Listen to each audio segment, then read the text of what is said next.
They came, they saw, they slaughtered.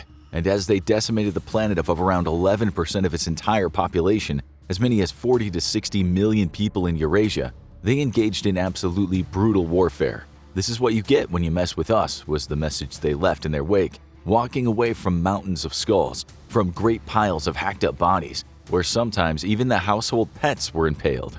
The Mongols weren't just unstoppable, they left the scariest calling cards in military history. Today we're going to focus on the greatest of all Mongolian warrior rulers, Genghis Khan, the man who brought together and unified the nomadic tribes of Mongolia. With him at the helm, the Mongol Empire became one of the greatest continental empires in history.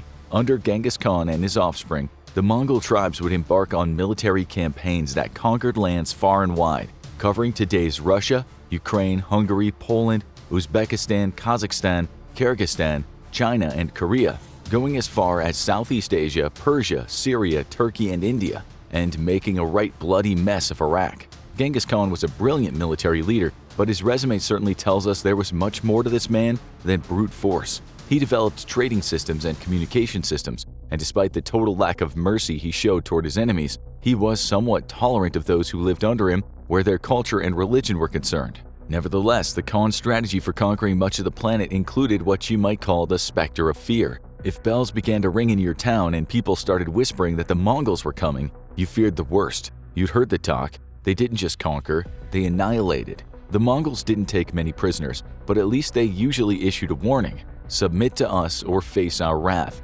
Take the knee and pay tribute, or we will unleash a hell on you that you couldn't have even anticipated in your worst nightmares. If war can be avoided, good. If not, so be it. We've warned you. That's us paraphrasing, but as you'll see now, it's what happened. The Pearls of the Orient. We'll start with one of the Mongols' lesser-known stories, a kind of subplot to the larger Mongol conquests. It's the story of the city of Termez in southern Uzbekistan. It was the summer of 1220. Two of Khan's generals, the ultra-formidable fighters and strategists Subutai and Jebe, were busy in Persia. Genghis Khan was resting his soldiers and animals somewhere in the mountains to the south of Samarkand, Uzbekistan.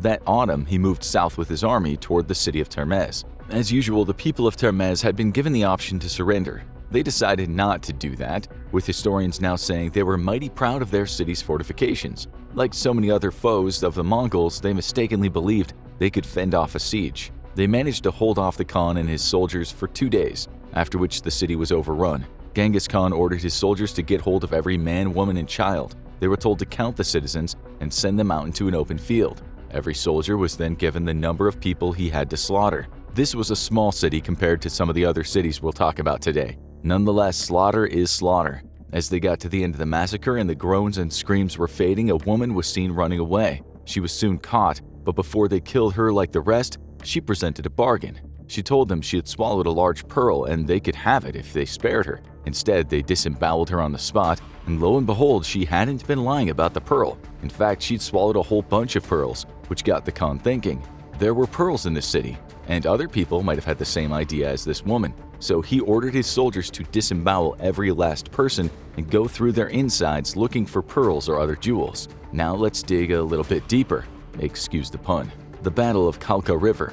Many of you will have heard of the Ukrainian region of Donetsk Oblast because of the recent fighting that's happened there with Russia. But long before Vladimir Putin was sending soldiers there, the Mongols were doing damage on a much bigger scale, led by the generals we just mentioned, Jebe and Subutai. Both these men were campaign masters, having already led conquests all over Central Asia by the time they got to Ukraine. On this occasion, they were going up against a strong coalition of Rus principalities.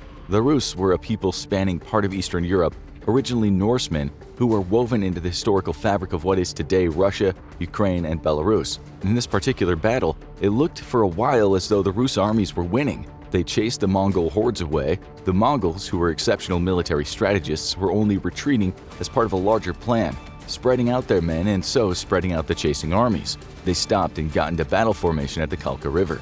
It was the Cumans who got there first. These were nomadic people from the steppes of Central Asia. Alone against the Mongols, they were beaten with ease. Historians can't agree on how many men died. Neither do they agree on who had the larger army, but it seemed that the Rus outnumbered the Mongols, which was often the case. The Mongols were just better soldiers, faster and more skilled, while their generals were smart and usually had spies. We'll talk more about that soon.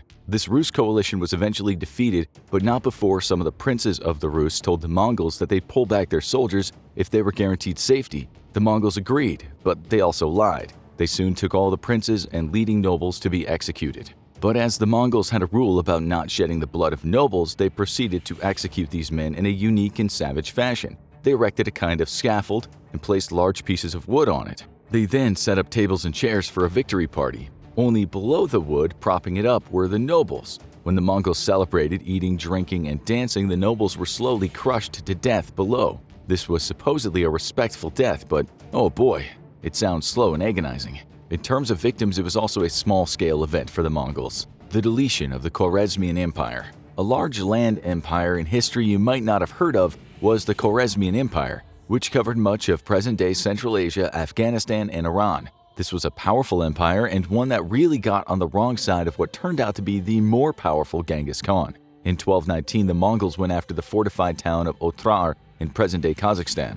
The governor of Otrar, known as Inalchuk, was particularly disliked by Khan. Around a year earlier, the Mongolian caravan consisting of around 450 people plus a diplomat sent by the Khan had been massacred in Otrar. The Mongol caravan had brought with them gold and other luxury goods to exchange for the empire's famous Khwarezmian fabrics. Inalchuk murdered them all down to the last person. No one's really sure why he did this. Some historians say he thought that there were spies in the caravan, which, knowing the Mongols, there probably were. Maybe Inalchuk just wanted these Mongolian valuables, although that would be strange, as his city was a major trading hub on the Silk Road, and caravans passed through it all the time. Massacring traders was not good for business. Whatever the reason of the massacre, a camel driver survived and got word back to Khan.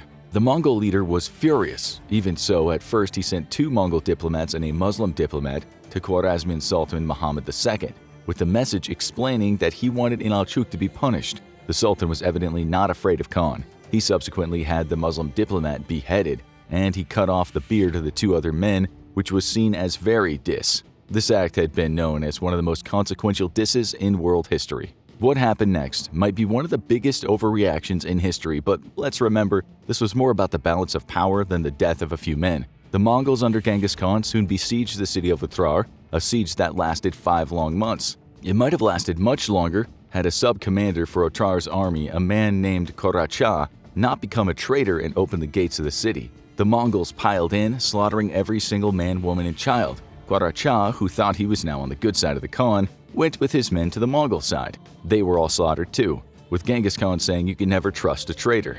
As for Inalchuk, he barricaded himself in one of the city's inner citadels, where he was surrounded by the last of his army. He managed to keep the Mongols back for a month, but in the end the fight was hopeless. All this time the Khan had told his men, "Do not kill him, bring him to me alive." Even when Inalchuk was on top of a roof resorting to throwing tiles at the Khan's men, they made sure not to kill him.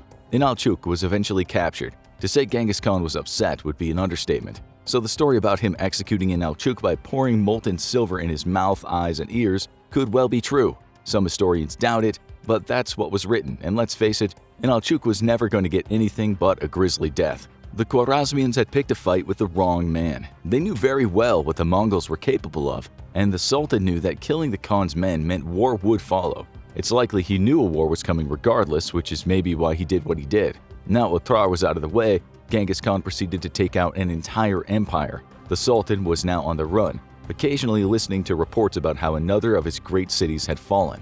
The Khwarezmian Empire Part 2.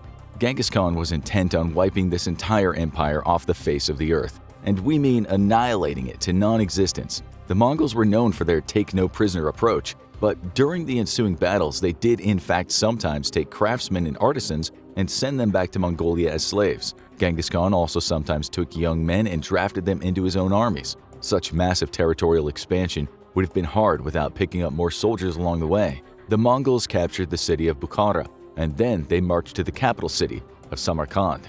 Genghis Khan, something of a psyops expert, used his many spies to gain information about the infighting among the nobles of Samarkand. He then endeavored to start a fake news campaign, further creating more hostilities in the city. He wasn't just a good military strategist, he knew how to play the misinformation game. The strategy of divide and conquer was never far away from Genghis Khan's mind. But as you'll soon see, he made sure the same could not be done to him by ensuring his army would always be loyal to him.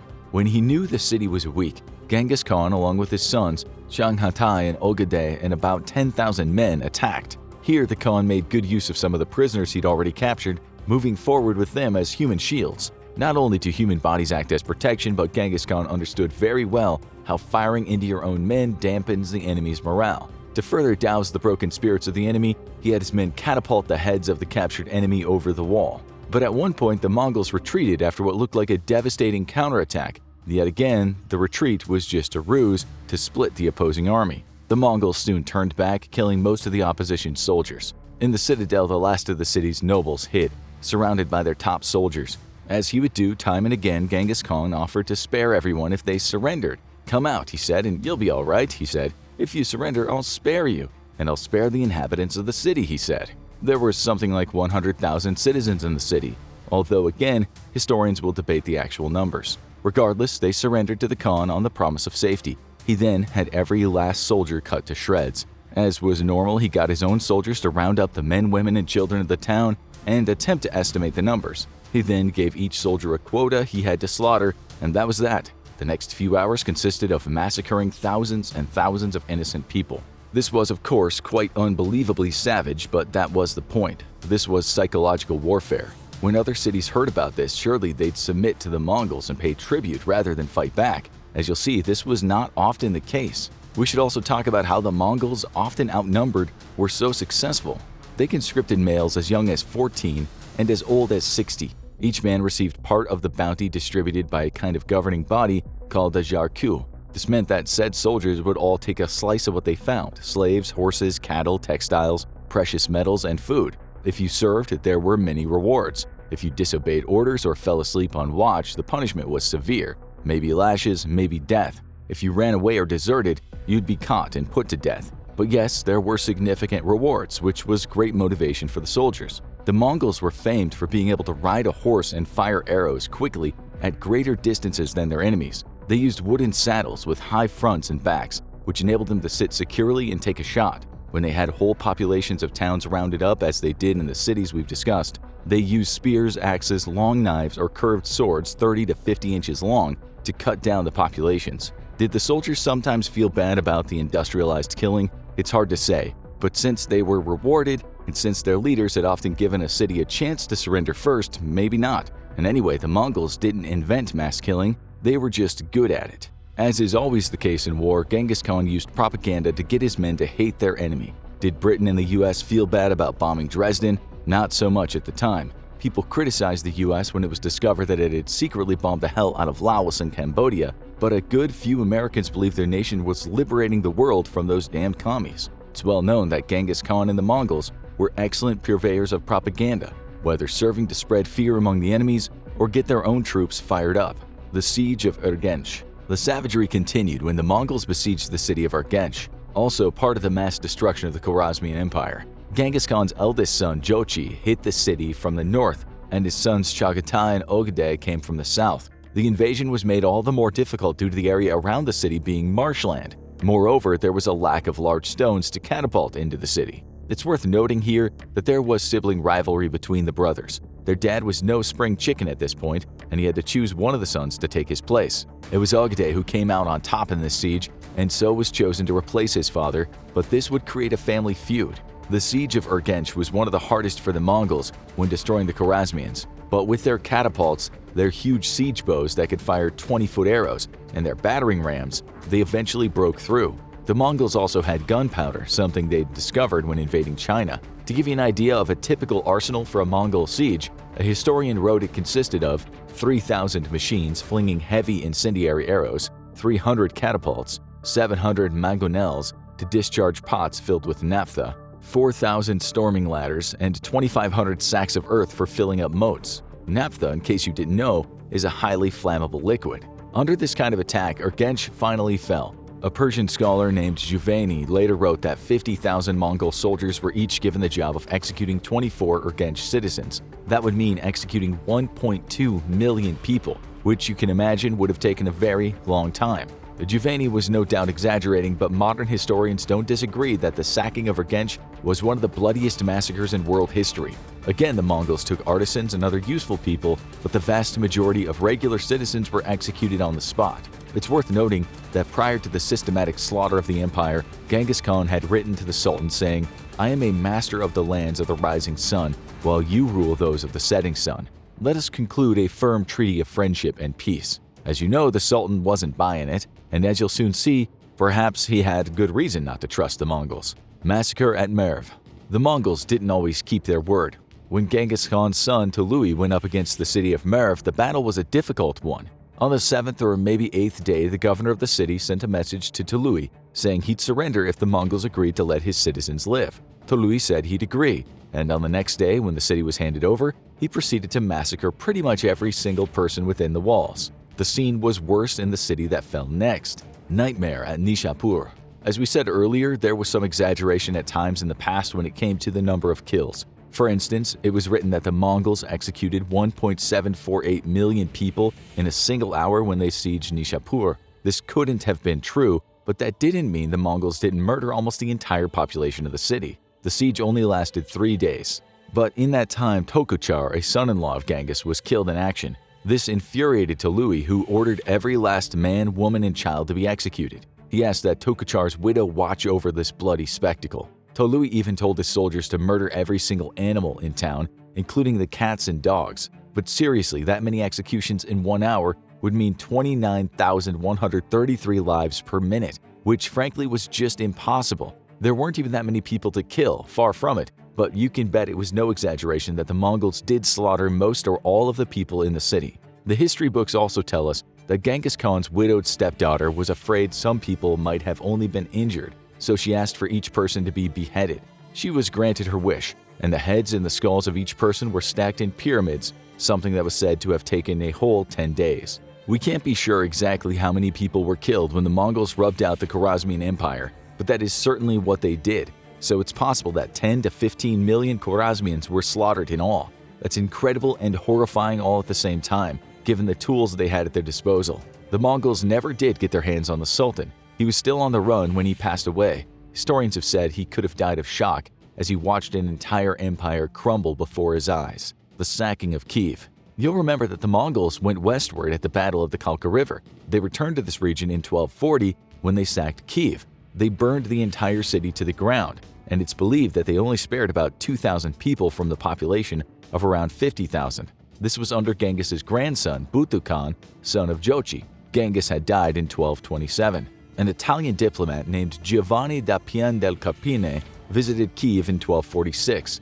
What he wrote in his diary is one of the best descriptions of the devastation the Mongols caused. He wrote, "When we were journeying through that land, we came across countless skulls and bones of dead men lying about on the ground. Kiev had been a very large and thickly populated town, but now it was reduced to almost nothing, for there are at the present time scarce 200 houses here, and the inhabitants are kept in complete servitude."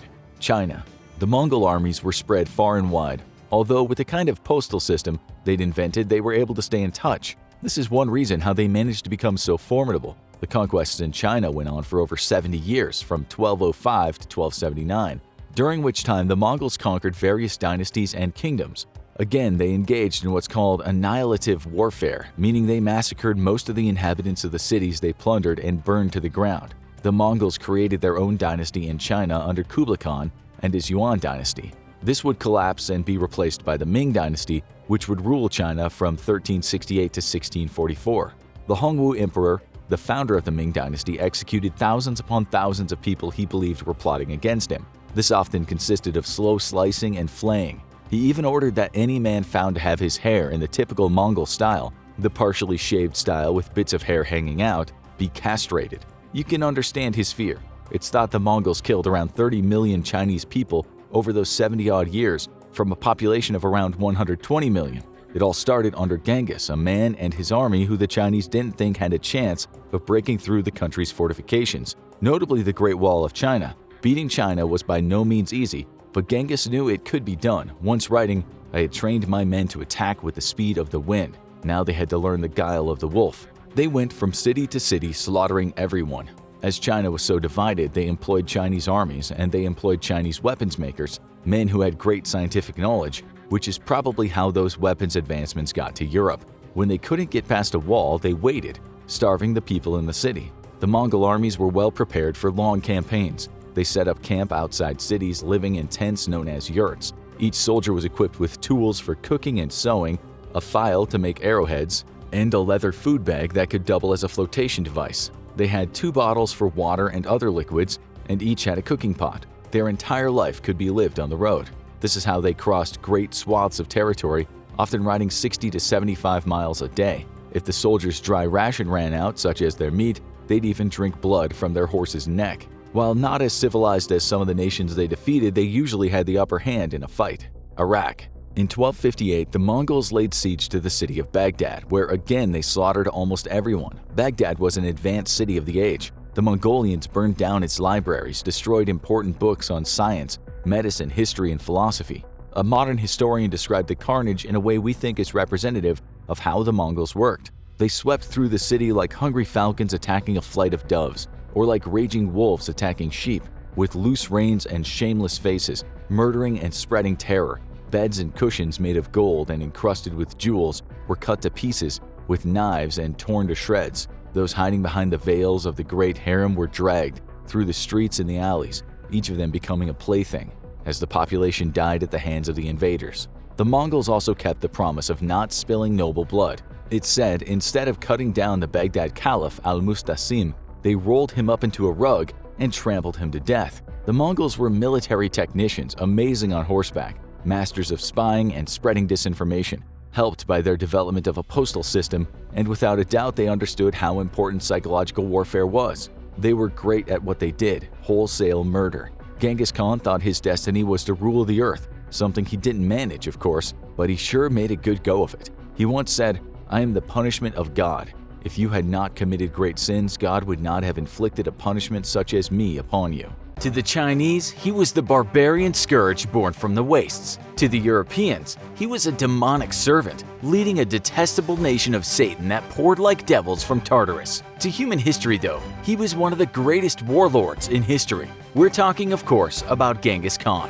Genghis Khan was born sometime around 1162 AD and originally named Temujin after a Tartar chief that his father had captured. Genghis had been born a member of the Borjigin tribe and was a descendant of the fabled Kabul Khan, who had done what so few Mongols had ever managed to do: unite the many disparate tribes against the Jin dynasty of China 6 decades earlier. Greatness marked Genghis from birth, not just in the heritage of his mighty bloodline, but physically, with a literal mark caused by a blood clot in his head. To the superstitious Mongols, this meant that Genghis was destined to become a great leader. Young Genghis, though, would have a hard education and survival ahead of him, amidst the various clans that made up the Mongol lands. When he was just 9 years old, his father took him to live with the family of his future bride. And on the return trip, his father encountered members of a rival tribe who invited him home with them to share in a conciliatory meal. Believing that the rival tribe members meant to bury the hatchet over past transgressions, Genghis' father agreed and dined with them, only to be poisoned. When Genghis learned of his father's death, he immediately returned home to claim his position as clan chief. However, the rest of the clan refused to acknowledge the leadership of a 9-year-old boy, and his family was ostracized, becoming near refugees in their own tribe. Genghis vowed revenge and to never be laughed at again. So when during a dispute over the spoils of a hunting expedition he quarreled with his half-brother, Genghis killed him and confirmed his position as the head of his family. The young chieftain was yet a child and had already learned the harsh truths of Mongol life. Power is won by blood spilled, and very often held the same way. At 16 years old, Genghis married the woman he had long ago been promised to, a young girl by the name of Borte. This marriage cemented the alliance between her tribe and his, but soon after the wedding, Genghis' wife was kidnapped by a rival tribe and given to their chieftain as a wife. Genghis, along with his close friend Jamuka and his older protector Togrul, raided the rival tribe's camp and rescued his bride. However, when she gave birth to a son 9 months later, Jochi, there were doubts about who the real father was, though Genghis accepted young Jochi as his own, daring any of his rivals to question his judgment. Eventually, Genghis would have 4 sons with Borte, and though during the course of his rule would take many other wives and have many other children, Borte alone would remain his lifelong companion, and only his male children with her would qualify for succession in the family. Troubles typically precede greatness though, and at age 20, Genghis was captured in a raid by a tribe that had formerly been his family's allies, the Taijiots. Genghis was enslaved briefly, though his iron will would prove difficult to break, and he was often punished for refusing to submit. With the help of a sympathetic captor who perhaps still held some loyalty to Genghis's family, Genghis was able to escape. His daring escape from captivity fueled Genghis's reputation, and he formed a fighting unit out of his brothers and some of his most trusted clansmen, believing that his people would never truly become great until they ceased the petty infighting and rivalries between the various clans. Genghis took his small force out into the steppes and began to unite the clans together one by one. His goal was simple. He would destroy all the divisions between his people, through slaughter if he had to, and the Mongols would at last become one people, a mighty nation to rival the powers of China. Young Genghis's small force would swell to an elite fighting force of 20,000 battle-hardened warriors. A brilliant tactical mind combined with savage brutality, Genghis proved an exceptional battlefield commander, and his fighting force met its first true challenge when Genghis turned his army on the Tartars, who had murdered his father so long ago. Easily defeated, Genghis then ordered as punishment that every Tartar male who was taller than the axle pin of a wagon wheel be killed, ensuring that only children who could be molded to be obedient to the young Khan would be left alive. With one vengeance satisfied, Genghis turned next to the Taichiut, the former family allies who had attempted to enslave him. Relying on an army of expert horsemen, his cavalry easily routed the Taichiut forces, and as revenge, Genghis had every single Taichiut chief boiled alive. A few years later, he would go on to defeat the powerful Naiman tribe, who stood between Genghis and his ambitions of a unified Mongolia. Their defeat would give the young Genghis control over central and eastern Mongolia, more territory than any Khan had held in centuries. Genghis was a shrewd battlefield commander who combined expert tactical thinking with ruthless brutality. Yet he was also keenly aware of the value of military intelligence. He employed a huge network of spies, which he sent out amongst his enemies to learn the strengths and weaknesses of those he faced. Sometimes his spies also acted as assassins, eliminating important rival military commanders and thus weakening the effectiveness of the fighting forces that opposed him. He was also quick to adopt new technologies from those he defeated,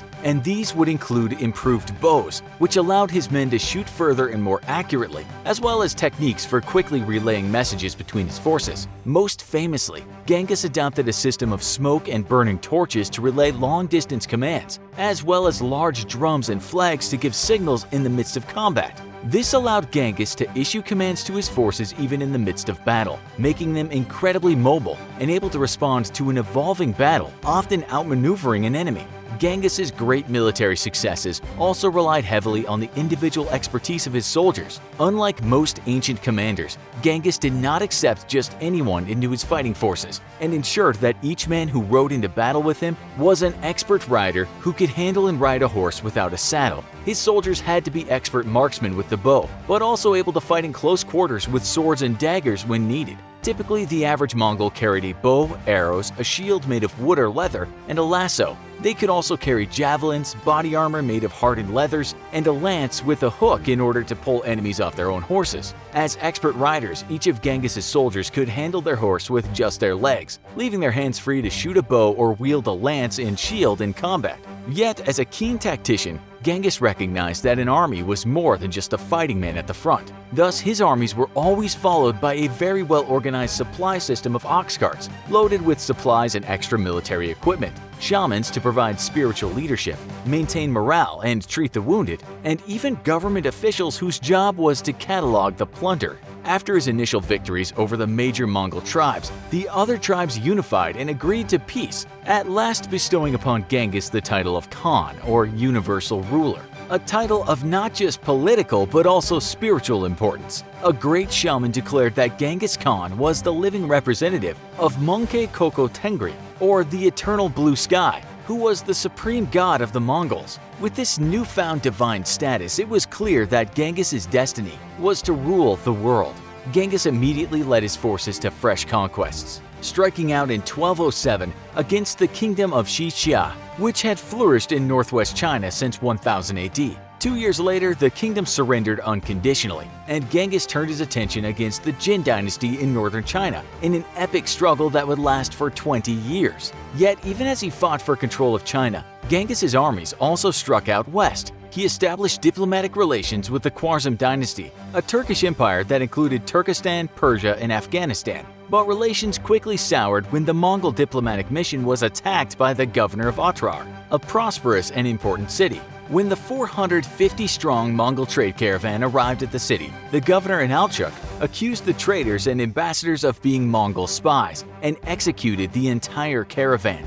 Genghis Khan then sent a delegation of 3 diplomats to the Khwarezm Sultan, demanding that an Alchuk be punished for the murders, and instead the Sultan beheaded the lead ambassador and shaved the beards of the other 2, sending them back to Genghis with the lead ambassador's head.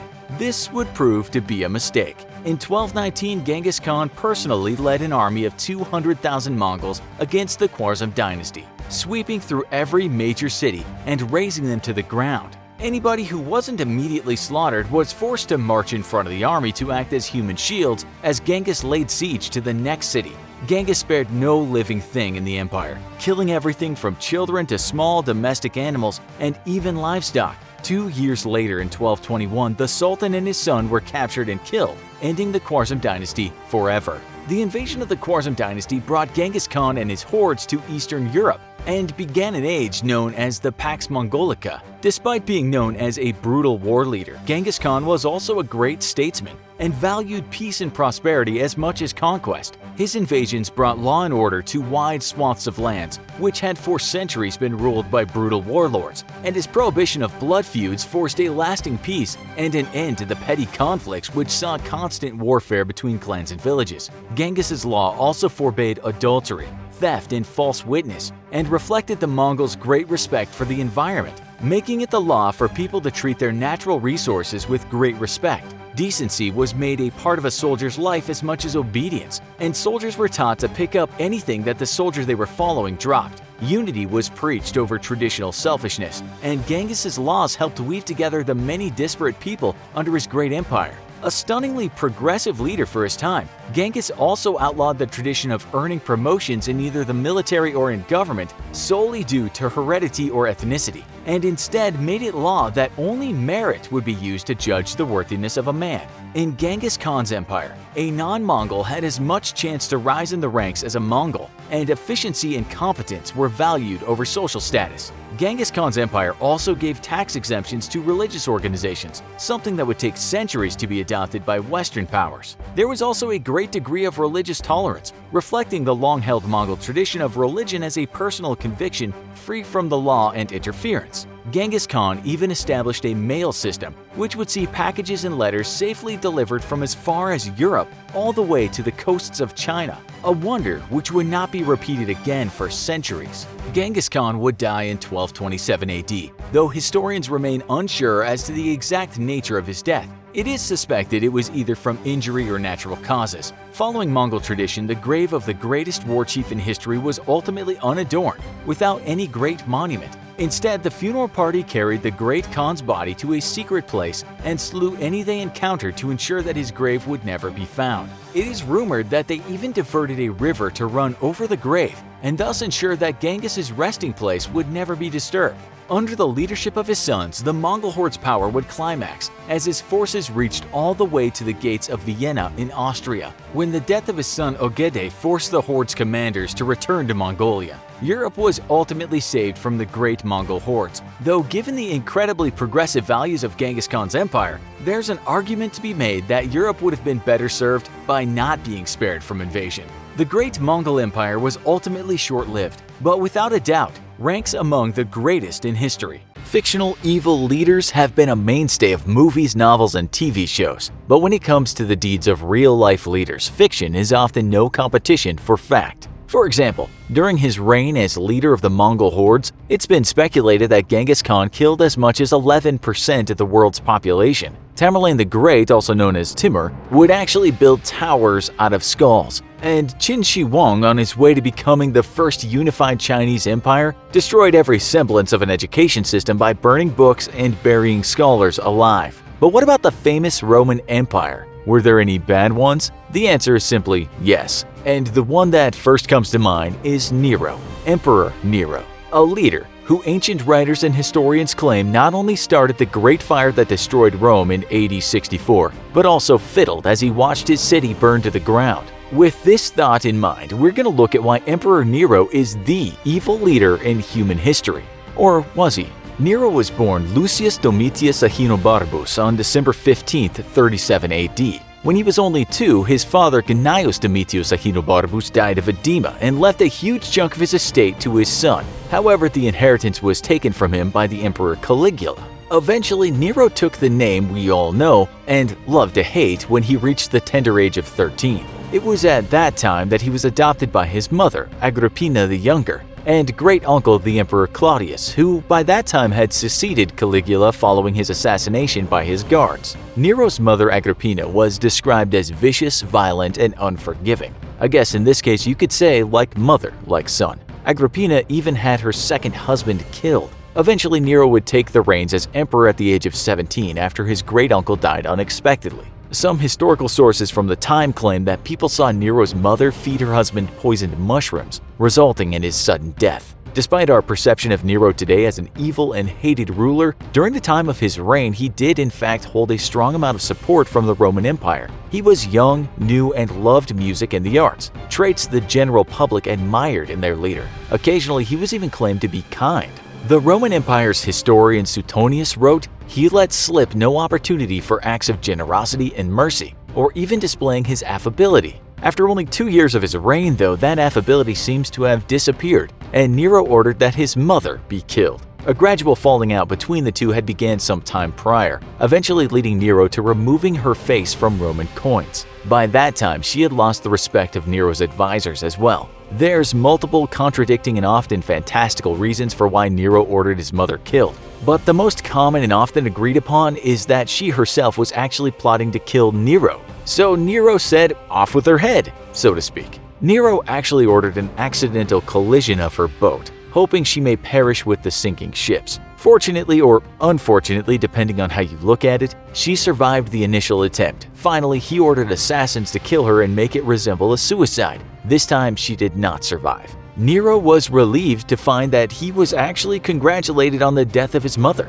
Many high-ranking officials surrounding him, along with some of the general public, suspected his life was in danger from her plans to kill him and saw it as a fortuitous event. On June 9, 53 AD, Nero married Claudia Octavia. Their marriage was not a pleasant one. Octavia was described by the Roman senator and historian Tacitus as an aristocratic and virtuous wife, meaning she had moral standards and wanted to honor her husband. Nero, on the other hand, was quite different. He was immediately bored and angered by his new wife's mindset, as it deviated strongly from what he wanted out of a wife. On occasion, a rage-filled and frustrated Nero would even attempt to strangle Octavia. But perhaps the biggest issue for Nero was that Octavia was unable to bear a child for him. With no child, there would be no heir to his throne. Eventually, Nero began having affairs with different women, one being a freedwoman named Poppaea Sabina. After she became pregnant with Nero's child, Nero decided to divorce his wife for Poppaea. Together, Nero and Poppaea banished Octavia from Nero's empire.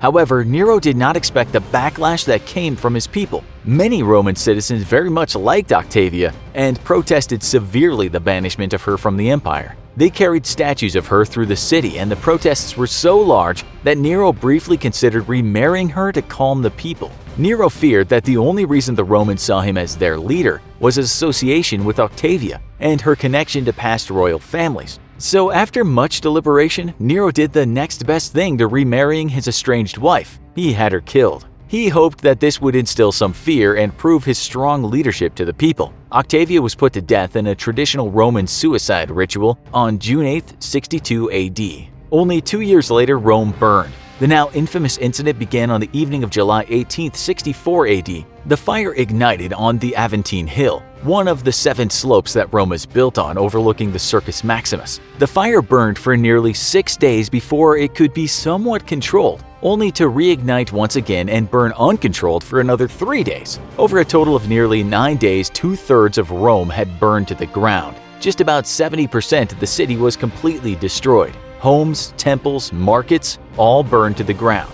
Nero at the time was not himself actually in Rome. he was at his villa in Antium, which was about 35 miles away from Rome, though he rushed back immediately upon hearing the news. Once back in Rome, Nero immediately opened his palace doors for the now homeless people of Rome and offered shelter and food. He was quick in his desire to begin rebuilding the city, and conveniently a new palace for himself, called the Domus Aurea, which in Latin means golden house. It was a massive palace complex that would eventually take up nearly 1/3 of Rome. The construction of the new palace is what led to many Roman citizens speculating that Nero had ordered the Great Fire of Rome himself, a devious plan that would allow him to clear the land to build the palace of his dreams, while also allowing him to spin his public image by being the charitable ruler who opened his doors to his people when they needed help. Although he got the palace he wanted, his image was irrevocably tarnished and the rumors spread quickly and escalated. It was at this time that Nero's decline truly began. The rebuilding costs of Rome were high and forced him to devalue the imperial currency by 10%.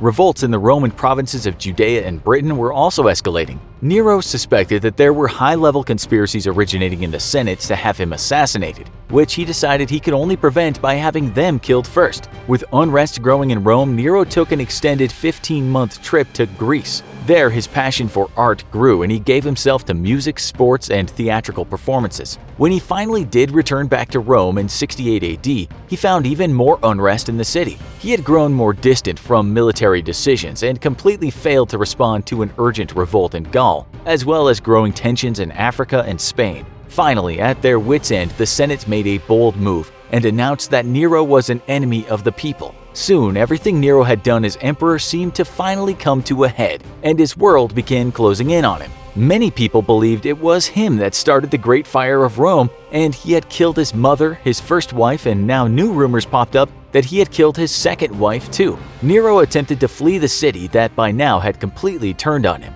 Learning that his arrest and execution were imminent, Nero decided to fall back on his favorite move, killing. This time though, he took his own life on June 9, 68 AD. He was 30 years old. Immediately following Nero's death, the Roman Empire went through one of its most tumultuous periods. It was pure and total chaos, with multiple emperors taking control and getting killed before they could even do anything. It became known as the Year of Four Emperors. Tacitus described it as a period rich in disasters, even in peace full of horrors. If someone kills their own mother, their first wife, possibly their second and pregnant wife, and maybe even burn down an entire city that they were ruling, you may look at them in a bad light too. It is true that Nero did some pretty bad things, but as time has moved far away from these events and historians have continued to study the rise and fall of the Roman Empire, and even more specifically the rise and fall of Nero, many have found that he may have been more misunderstood than downright evil. And maybe, just maybe, history should have painted him in a different light. Let's first start with the famous image of Nero fiddling as Rome burned. First of all, the year was 64 AD, and the viol family of instruments, which includes fiddles, was not even invented until sometime around the 11th century. So there's zero chance that he could have been fiddling at the time. Second, as we talked about earlier, Nero wasn't even in Rome when it began burning. He was 35 miles away in his villa. Is it possible that Nero did order the burning of Rome even though he wasn't there, and most likely not playing an instrument when it happened? Yes, that's possible, but there's still no concrete evidence to date to support it, and it seems more likely that the whole story is folklore created after the events took place. But what about the terrible acts he committed as a ruler? The murders, the scheming, and plots? Again, some of them probably yes, but as more and more historical data is uncovered, we're finding that Nero was actually liked by many of his people at the time. It's clear that he was always more interested in the arts than actually governing, and certainly less interested in dealing with the military. Because of this, he did not have the advantage of military victories and the fame, success, and adoration that came along with being a military hero that many other emperors and leaders of Rome have had, which probably meant that many elite Romans in the Senate hated Nero, while the citizens celebrated his devotion to local issues. Historian Rebecca Benefiel said, if it had been up to him, he probably wouldn't have chosen to be emperor at all. We have to remember that he was adopted into this position and ultimately groomed to become an emperor. Given the choice, he may have chosen the life of an actor or a musician rather than be the leader of the world's largest empire. This is even reinforced by his dying words as he took his own life. "Oh, what an artist dies with me." Ultimately, Nero's reign was a confusing one with all sorts of ups and downs, and judging it is rather hard. He most certainly earned his reputation as a paranoid, murderous ruler. Also probably deserves some revaluation by historians to see really what happened while he was in power. Was Nero the hated, violent, and power-hungry leader we were told? Or was his a misunderstood, misplaced, and art-loving leader that the common people loved? Only further study and time will tell on this one. At 34 years old, Kim Jong-Un is one of the youngest world leaders alive today, and he's certainly by far the most infamous. But what makes him so terrifying? Today, we'll take a look at some of the cruelest things he's done. In this episode of the Infographic Show, how brutal is Kim Jong-Un?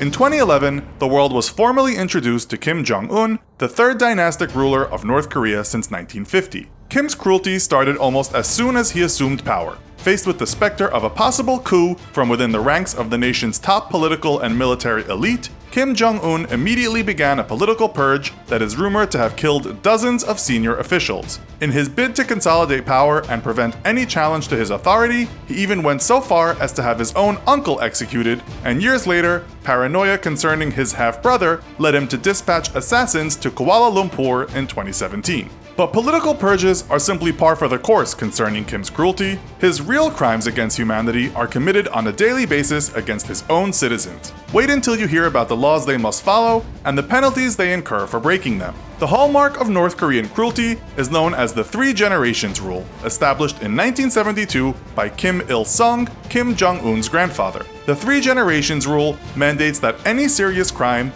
warrants punishing not just the offender, but 3 generations of his or her family as well. This is, according to Kim Il-sung, the only way to exterminate the seed of evil completely. What this means is that in North Korea, if your father committed a grave crime against the state, you and your children would also be sent to a prison camp alongside him for the rest of your life. The Three Generations Rule is supposed to be only for great offenses, but testimony from North Korean defectors and escapees shows that it has been enacted for offenses from political dissent to failing to remove dust from a portrait of any of the Kim ruling family members. Conditions inside the labor camps are purposefully cruel as well, with prisoners being fed barely enough to stay alive and forced to try to catch rats and insects to eat. Survivors have described 12-hour hard labor workdays, 7 days a week, with people becoming physically stunted and deformed from the unceasing work. Beatings, torture, and rape are all commonplace in these camps, and there exists no possibility of parole.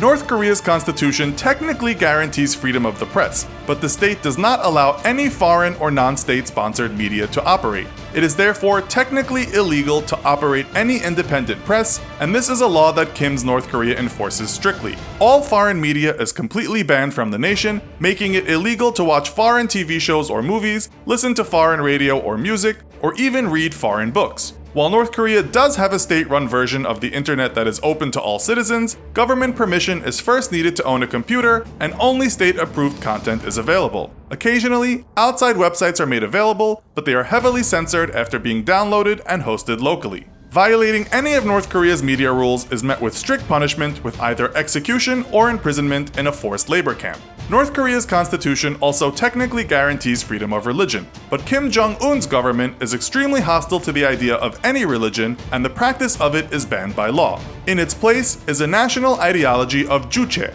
a hybrid fusion of Marxism and Korean nationalism created by Kim Il-sung.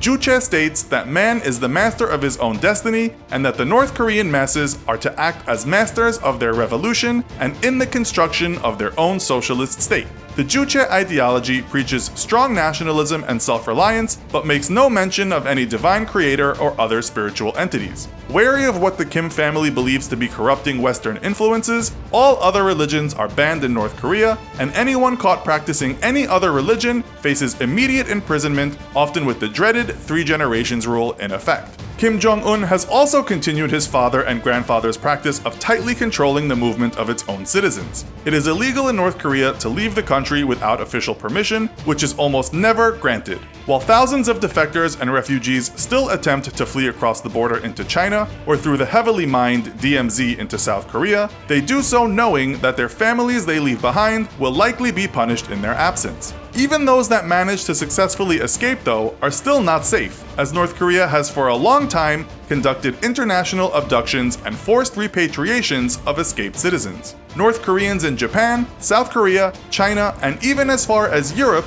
have all been the target of North Korean abduction squads who force the individual back home under threat of violence. Sometimes they even drug them and smuggle them back home. Once returned, you guessed it, they face execution or forced imprisonment, where they will likely join whatever family they left behind in a forced labor camp.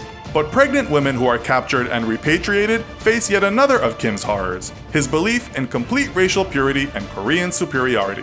If a woman becomes pregnant while abroad, the child is killed, and if she is returned home pregnant, she's forced to have an abortion. One report from an escaped North Korean told of a woman in a hospital who gave birth only to have the baby immediately smothered to death. Kim Jong-un's government preaches self-reliance, yet it is completely unable to meet the needs of its own people. In its place, a black market has sprung up, and often it is the only place that food and medicine can be found. Yet Kim has continued his father and grandfather's abolishment of a free market system, so any private enterprise is completely banned in the nation. Those caught dealing smuggled goods or trying to start up their own business are imprisoned, though it is a well-known fact that corruption is so rampant among North Korea's police and military that most officials will look the other way in exchange for a hefty bribe. Theft, however, is still harshly dealt with, even things that would seem petty to you and I.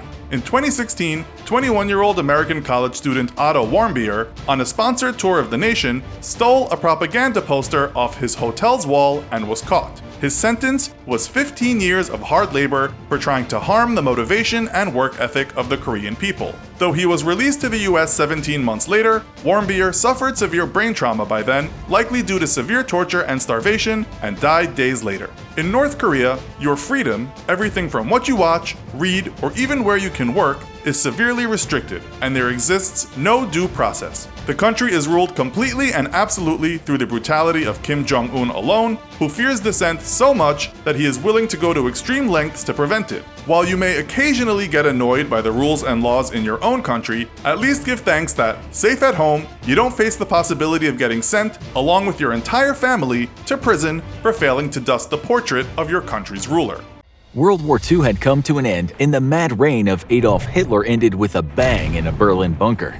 With Allied forces closing in, he and his wife Eva Braun took their own lives rather than be captured. As the Allies investigated the remains of the Nazi Empire, they were horrified by what they found: a vast network of forced labor and extermination camps designed to murder millions of Jews, Roma, Catholics, political dissidents, and disabled residents of Germany and the many territories Hitler had conquered. In total, over 11 million people had been murdered by what would come to be known as the Holocaust. The world was shocked by the scope of the Nazi regime's evil, and they knew this couldn't be like other wars, where peace meant forgiveness for the architects of the losing side. There would be justice, and the Nazi leadership was in its crosshairs. Nazi leadership immediately began to go into hiding, seeking refuge anywhere they could avoid arrest. But one prominent Nazi had a head start. Heinrich Himmler was one of the most prominent members of the Nazi Party and the commander of the Waffen-SS. One of the key directors of the Holocaust, he eventually fell out of favor with Hitler in the last days of the war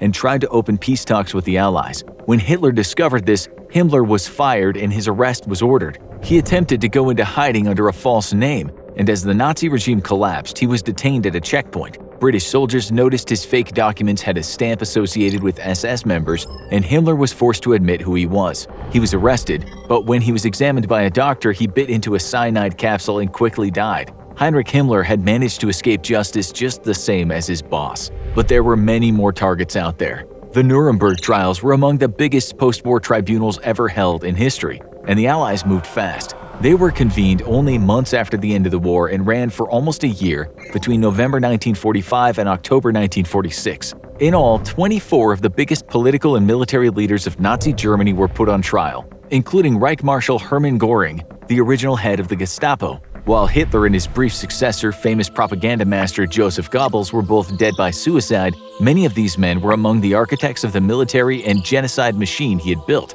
In total, 13 of these men were hanged for war crimes, while the others were convicted of lesser charges, acquitted, or released due to ill health. Some verdicts, however, caused more controversy than others. Albert Speer was one of Hitler's most trusted allies and Minister of Armaments and War Production. While he wasn't in charge of the death camps personally, he was involved in the department that evicted Jewish residents from their home and in the use of slave labor to build the German war machines. That led him to being charged for war crimes and crimes against humanity, and he was expected to get the death penalty just like many of his comrades. However, he narrowly avoided death and was sentenced to 20 years in prison. From there, he took a different tact, portraying himself as a humble bureaucrat who had been ignorant of the worst of Hitler's actions. His interviews in the two books were seen as a unique look inside Nazi Germany, but many historians say his claims of not being directly involved in the Holocaust fall flat, a question that will remain unanswered after his death in 1981 from a stroke. While most of the names at Nuremberg were military and government officials, there was one big exception. While the name Joseph Goebbels was most associated with the propaganda of Nazi Germany, there was one man who led the way before him. Julius Streicher, a regional leader and legislator, became famous as the publisher of the propaganda newspaper Der Stürmer, which was notorious for its anti-Semitic propaganda. Even before Hitler took power, Streicher's paper was inciting violence against specific Jewish residents of Germany. While Streicher did gain political office under the Nazi regime, he was never a member of Hitler's inner circle and was accused of spreading false accusations against Hermann Göring. He was stripped of party offices in 1940, but that didn't protect him in 1945. He was arrested by Allied soldiers. Despite not being a member of the military, he was charged with inciting genocide for his role in disseminating Nazi propaganda. On October 16, 1946, he met the gallows. The Nuremberg tribunals were over, but the hunt for justice was only beginning.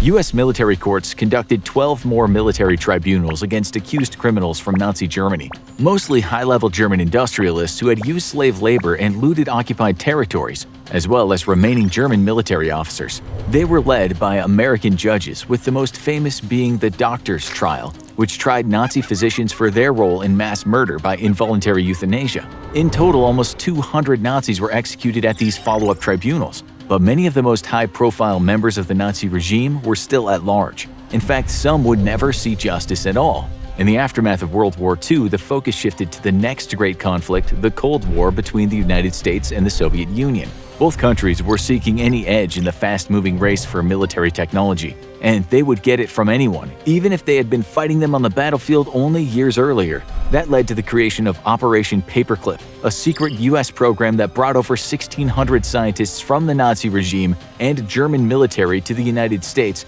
to share all they knew on the Nazis' military technology. The Nazis had gotten very close to the nuclear bomb, being beaten by the U.S. in 1945. And one of the most prominent names in their program was aerospace engineer Wernher von Braun. While he used slave labor for many of his projects and was accused of brutal treatment, he had fallen out of favor with Hitler in the last days of the regime, a common fate when working for the paranoid dictator. But his fortunes were about to change in a big way. Himmler had falsely accused von Braun of being a communist sympathizer trying to sabotage Germany, and he escaped to Britain. But high-ranking Nazi officials managed to obtain von Braun's release by arguing he was indispensable to the war effort. When the Nazis' defeat was imminent, he and his staff surrendered to the Americans, and after a brief detention, he was recruited by the U.S. government. His eventual fate was very different from most Nazi military commanders. He spent decades working for NASA and helped the U.S. develop a ballistic missile program. He received the National Medal of Science in 1975 and died a free man in America, much more known for his science accomplishments rather than his Nazi career. Most of the Nazi architects had their fates determined, but some were still in the wild. In the aftermath of the war, countless Nazis fled Germany in prosecution via what became known as rat lines. The Nazis would flee to either Italy or Spain, both of which were considered friendly locations where the Allies weren't looking, and then on to their final destination, usually South America. Countries like Brazil, Argentina, and the rest of the continent became notorious havens for high-level Nazi war criminals. Most notoriously, the Mad Doctor Joseph Mengele. Wanted for crimes against humanity for his twisted experiments on concentration camp residents and prisoners of war, he was able to change his name and flee to Argentina. He was able to avoid capture and extradition and was only positively identified under a false name after his 1979 death from a stroke while swimming. It was getting harder to track down the remaining Nazis, but new hunters were emerging.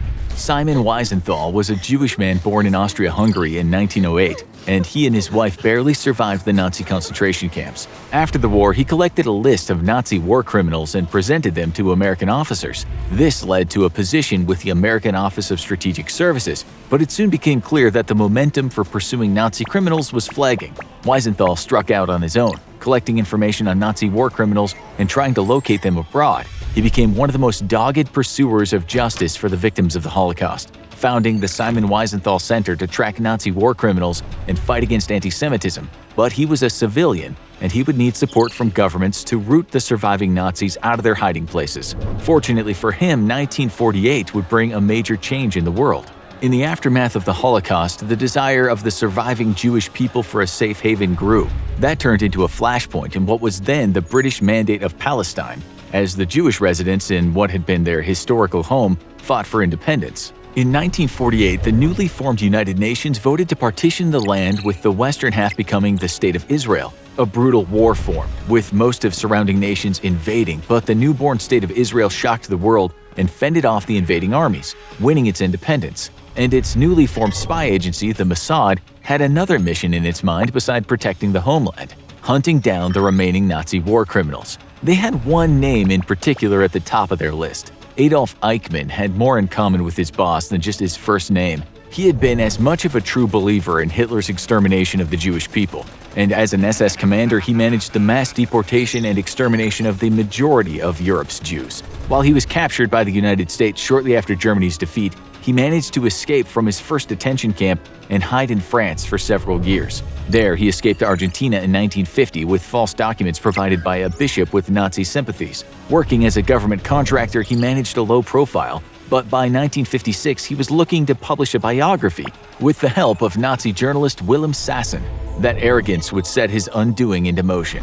Simon Wiesenthal had been pursuing Eichmann since the last days of the war, and he received a report in 1953 that the fugitive had been seen in Buenos Aires. But he didn't get a big break in the case until 1960, when Eichmann's father died. Wiesenthal sent private detectives to photograph the funeral and provided the pictures to members of the Mossad. An informant in Argentina, Lothar Hermann, had also reported that his daughter dated a man who claimed to be Eichmann's son and identified his father. They had enough evidence to arrest Eichmann and bring him in for trial, but Argentina almost never granted extradition arrests. Israel's Prime Minister David Ben-Gurion made the decision that they should take matters into their own hands. And so began one of the greatest missions in the Mossad's history. An 8-man team led by Mossad agent Rafi Eitan was sent to Buenos Aires, where they carefully tailed Eichmann and observed his routine. They found an abandoned location where he would walk by every day on his way from the bus, and chose that location to nab him. Although the plan was almost abandoned when Eichmann wasn't on his usual bus, the agent stood by, and he got off the next bus. The team grabbed Eichmann, dragged him to a car, and hid him under a blanket. From there, they moved him from one safe house to another over 9 days, making sure they had the right man. There was only one more step to the operation: getting Eichmann back to Israel. He was sedated, dressed as a flight attendant, and taken on one of Israel's planes that had recently brought a diplomatic delegation to Argentina. When the plane was delayed as the flight plan had to be reviewed, the Mossad ruse was not discovered. Eichmann was flown back to Israel, and his capture was announced to a nation full of Holocaust survivors. While Argentina was enraged by the stealth capture, Israel refused to back off their plan to put Eichmann on trial. He was interrogated for 9 months, where he showed little remorse and didn't seem to acknowledge how deeply involved he had been in the Nazi genocide. This led journalist Hannah Arendt to coin the term the banality of evil. He was eventually charged with 15 crimes against humanity, war crimes, and crimes against the Jewish people, and convicted of all 15. And on Israeli soil, Adolf Eichmann became one of the only 2 people to ever face the death penalty, and the first since the War of Independence, hanging on May 31, 1962. Time went on, and the hunt for Nazis became less prominent, but they didn't stop. As decades passed and many of the Nazi leadership died, either in custody or in their new homes, the focus shifted to many of their younger collaborators. Concentration camps were often staffed by brutal overseers who may not have been high-ranking Nazis, but committed terrible crimes. Under its new leadership, Germany tried many of them personally, and many were deported from other countries in Europe or from the United States. But as the 21st century dawned, the hunt for Nazis slowed to a trickle. But it didn't stop. As one old man living in New York discovered, justice didn't have an age limit. Yakov Pali was a Polish-Ukrainian soldier who guarded forced laborers at the Troniki labor camp. While serving in the Stribel battalion, he oversaw the mass murder of 6,000 Jews in a single day. After the war, he was designated a displaced person after lying about his wartime service and was allowed to immigrate to the U.S. There, he lived quietly until 1993, when the Justice Department uncovered his name in Nazi records. He was tracked down and admitted to lying. His U.S. citizenship was revoked and the government initiated deportation proceedings. There was just one problem: no country would take him. Germany, Poland, and the Ukraine all declined extradition requests, claiming that there was insufficient evidence. Pali was allowed to continue living in his New York apartment, albeit surrounded by constant protesters. The battle to hold him accountable continued until 2018, when Germany agreed to take responsibility for his case. and the 95-year-old war criminal became one of the oldest people ever deported from the United States. Due to his age, he was never put on trial, and he died less than 6 months after his deportation to Germany. Are there any Nazi war criminals still alive out there? Even the youngest soldiers would be in their 90s now. But if any had gotten away with escaping justice until now, the odds are someone is still looking for them. An infamous mnemonic device to remember the fate of all 6 of King Henry VIII's wives goes as follows: divorced beheaded died, divorced beheaded survived. Needless to say, King Henry had a less than favorable reputation when it comes to the subject of his personal life. Though we often look back and think of him as the overweight tyrant he became in his later years, it can be easy to forget that he had once been a well-liked, good-looking, athletic celebrity in his youth. He was, at the time of the early 16th century, a popular, charismatic figure, and the most eligible prince in Europe. So how did this promising young monarch become so cruel and end up executing 2 of his wives? Henry VIII took the throne in 1509, and this was also when he married his first wife, Catherine of Aragon. If you watched our other video, The Worst Breakup in History, then you probably already know how this marriage ended. Though Catherine wasn't executed, her pride was damaged when she was ostracized and humiliated by her public rejection from the king. So why did he treat her that way? To understand what was going through Henry's mind, we must remember that he was a product of his time. During this period in history, it was imperative that Henry produce a son and heir to inherit the throne, and Catherine had only been able to deliver one girl, the future Queen Mary I. The rest of their children had either been miscarried or stillborn. In Tudor England, image was everything, and a failure to produce a male heir was a direct hit against Henry's fragile ego. His masculinity felt threatened, and he wanted to ensure that everyone knew it wasn't his fault. He had portraits and sketches of himself drawn to exaggerate his masculine features, made him look taller, and add in a large bulge under his outfit to emphasize the size of his, well, private area. He participated in many sports such as hunting, jousting, and tennis. He wanted to make it known that he was a strong leader and the epitome of virility. So it was easier to place the blame on Catherine than to confront the possibility that he could have any shortcomings of his own. We think the greatest influential factor for leaving his first wife, however, came from the seductive powers of one woman, Anne Boleyn. It is very possible that Anne Boleyn was aware of the king's insecurities and that she played them to her advantage. Very well, we might add. Some say she was motivated by family ambition. She appealed to his vanity while simultaneously keeping him wanting more. She did this by denying his advances. When Henry would buy her expensive gifts, she'd refuse them. She was playing hard to get in a very high-stakes game. In hindsight, though, this was an ingenious tactic for alluring the king, because it fueled his interest and caused him to be completely infatuated with her, practically to the point of worship. There are some claims that the traditional English song Greensleeves was composed by King Henry VIII for his love of Anne, mainly due to the lyrics "Cast me off discourteously," which are thought to refer to Anne's initial rejection of him. This, however, is only speculation, since there's no real definitive evidence for the origin of the tune. Nevertheless, once Anne Boleyn entered the picture, Queen Catherine had to go. Anne Boleyn promised to grant Henry the son and heir he desperately wanted, a very tempting bargaining chip,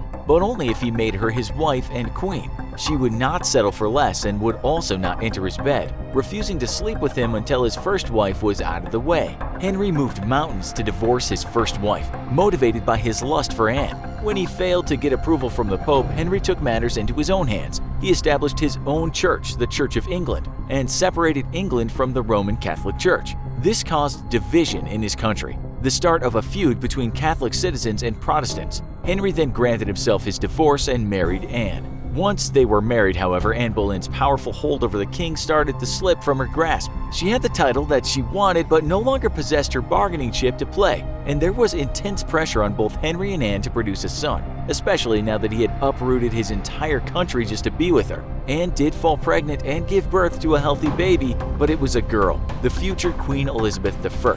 Henry was bitterly disappointed, and Anne would start sliding on a downward slope from there. After this, Anne's future pregnancies would end in 2 more miscarriages, which made her increasingly vulnerable. Her influence on the king waned, and she was in a very precarious situation. It's easy to imagine that she would have been feeling intensely stressed by this point, recalling what happened to her predecessor, Catherine. It can be speculated that based on the unique circumstances of how they came together, Henry may have felt a certain level of resentment against Anne for pushing him to the point of dividing his country, separating from Rome. When she couldn't keep her end of the bargain by providing him with an heir, this must have delivered another humiliating blow to Henry's image. He was also growing increasingly older, impatient, and more desperate to have a son. Additionally, Henry's interest was being redirected toward another woman named Jane Seymour. The foundation of his relationship with Anne was falling apart. Anne's downfall hit rock bottom when she was attacked with accusations of committing adultery with multiple men, including her own brother. Supporters of Anne Boleyn today would argue the possibility that these treacherous offenses were fabricated to eliminate Anne from the scene, possibly so that Henry could start fresh with his new love, Jane. After all, a lot of the evidence that was used against Anne seemed a little phony. Innocent actions such as dancing with her brother were used as testimony. At the time, though, no one would have been bold enough to jump to Anne's defense, and there were a lot of people who resented her for the shameful treatment of Catherine of Aragon. Even the fact that Anne had alibis for 12 of the occasions when she was thought to be committing adultery didn't seem to matter. Though she was never actually on trial for witchcraft, there was a myth circulating that she had bewitched the king into marrying her. There was nothing that Anne could do or say at this point to prevent her fate, as her once strong influencing power over the king was now entirely obsolete. Anne was executed in May 1536 after only 3 years of marriage. Henry ordered a skilled French swordsman to do the job so that the beheading would be quick and painless. We suppose that in a twisted way, this was a final gesture of love. This made Anne Boleyn the first English queen to be executed. So how could Henry switch from being head over heels in love with someone to then having her killed? Well, aside from the factors already discussed, there's another idea in the mix, a possible medical explanation. Many experts blame a jousting accident that Henry endured, which occurred at a tournament at Greenwich Place on the 24th of January 1536, not long prior to Anne's execution. His horse fell on top of him and he was unconscious for 2 long hours. This serious accident reportedly caused a personality change in Henry, whereby he transformed dramatically from being sporty and generous to cruel and tyrannical. According to the History Channel documentary Inside the Body of Henry VIII, this accident could well have caused undetected brain damage in Henry, turning him into the tyrant we think of today. So could brain damage have pushed Henry to execute his second wife? If we had today's medical knowledge and technology somehow magically transported back in time to examine him, perhaps then we could know for sure. Just over a week after Anne was beheaded, Henry quickly moved on and married his mistress, Jane Seymour. Who knows what Jane was thinking? Knowing what happened to the previous queen, it's easy to imagine that anyone would be frightened to be in her shoes. Luckily for her, she gave birth to a son, the future King Edward VI of England. After the childbirth, however, Jane died from postnatal complications. She was said to be Henry's favorite wife of them all, but that may have been only because she didn't live long enough for him to grow tired of her. That and she delivered him a son, of course. Unbeknownst to Henry, however, Edward would die not long after him. While in the process of searching for a new wife, Christina of Denmark was considered, but she refused the offer, supposedly saying to the English ambassador, "Had I but 2 heads, I would gladly put one at his disposal." Wife number 4 turned out to be the Tudor version of an online dating experience gone wrong. Henry was shown a portrait of Anne of Cleves, but when he met her personally, he felt that the artist had not accurately represented her image. Henry was very vocal about this, angrily expressing that he found her to be hideous and undesirable. At one point, he allegedly mentioned that she looked like a horse. Still, Henry was forced to go through the marriage under political pressure to avoid endangering his alliance with the Germans. The couple's first night as husband and wife was a total disaster. He was recorded saying, "I liked her before not well, but now I like her much worse." Unsurprisingly, the marriage was soon annulled under the grounds that it was never consummated. Despite the insult over the appearance, Anne of Cleves was arguably granted the best ending out of all of Henry's wives. She was ordained the title as the king's beloved sister, and provided with a generous settlement, which included Richmond Palace and Hever Castle, home to Henry's prior in-laws, the Boleyns. Anne of Cleves was smart enough not to argue against this transaction, gracefully relinquishing her title as queen.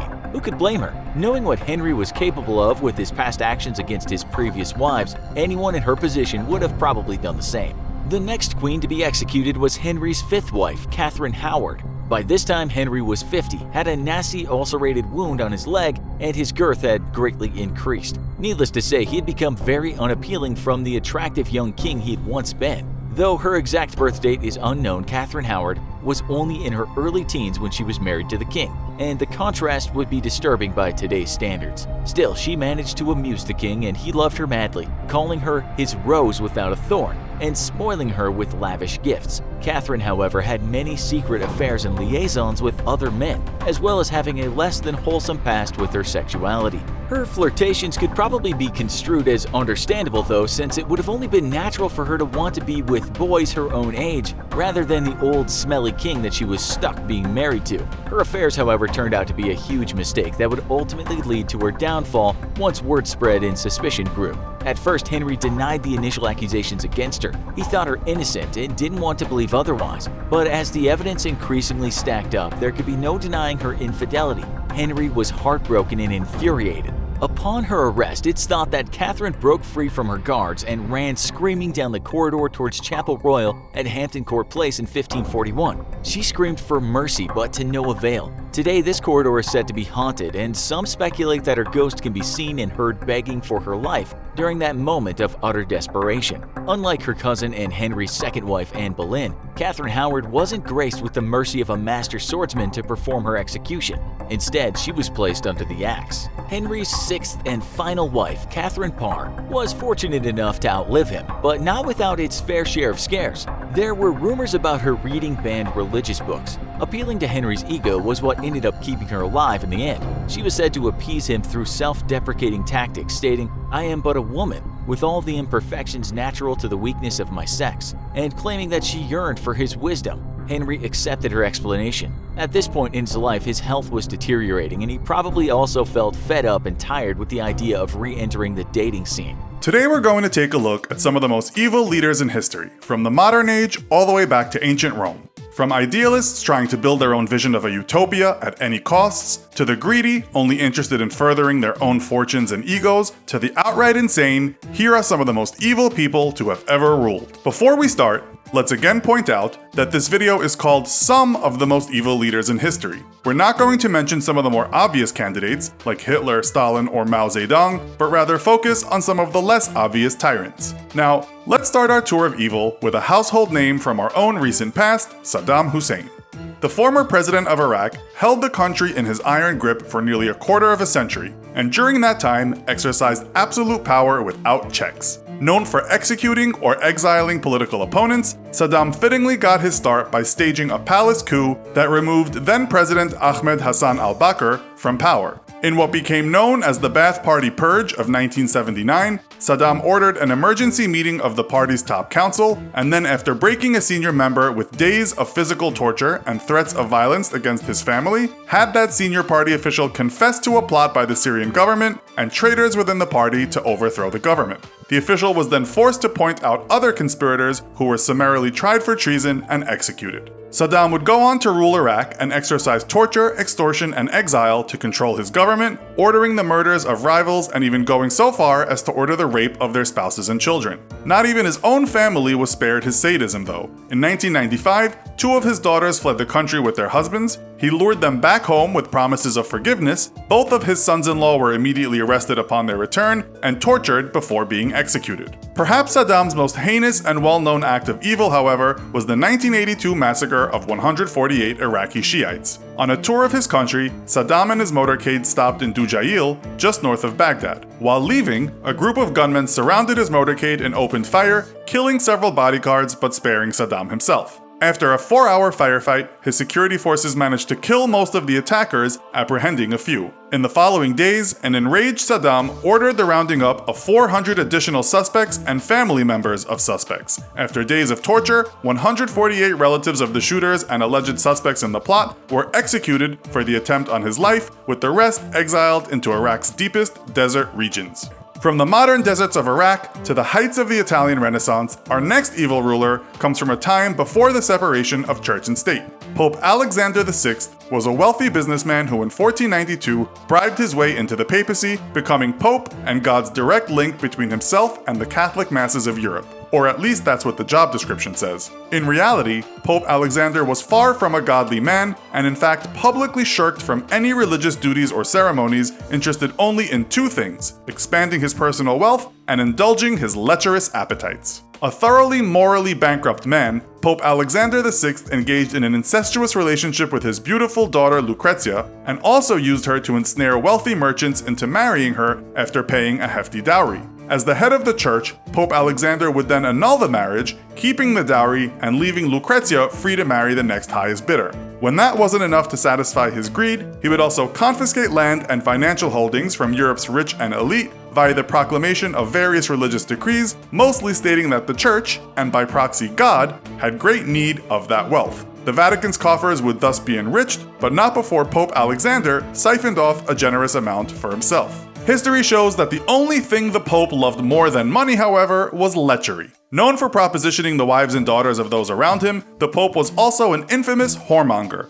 throwing lavish parties with upwards of 50 prostitutes at a time. Pope Alexander VI greatly admired machismo and virility, and during these decadent parties, he would order servants to track the number of orgasms achieved by each man in a sort of competition. Eventually, the Pope's greed and lechery would grow to be too much for European nobles, and Pope Alexander VI would finally meet his end in 1503. The Vatican would struggle to rebuild its image after his reign, and the damage he caused financially and morally to the church would be lasting. But because most clouds have a silver lining, Pope Alexander VI's abuses would help shape public consciousness and eventually lead to our modern democratic systems separating church and state. Our next evil ruler is another household name and revolutionary icon, Fidel Castro. After seizing power from a corrupt president Fulgencio Batista and establishing free education and healthcare for Cubans, Castro came to be championed as a hero of the people and an icon that stood up against corrupt American-style capitalism. However, a closer look reveals that Castro was in fact far from the heroic figure some have painted him to be, and rarely, if ever, held the interests of his people over his own desire to rule.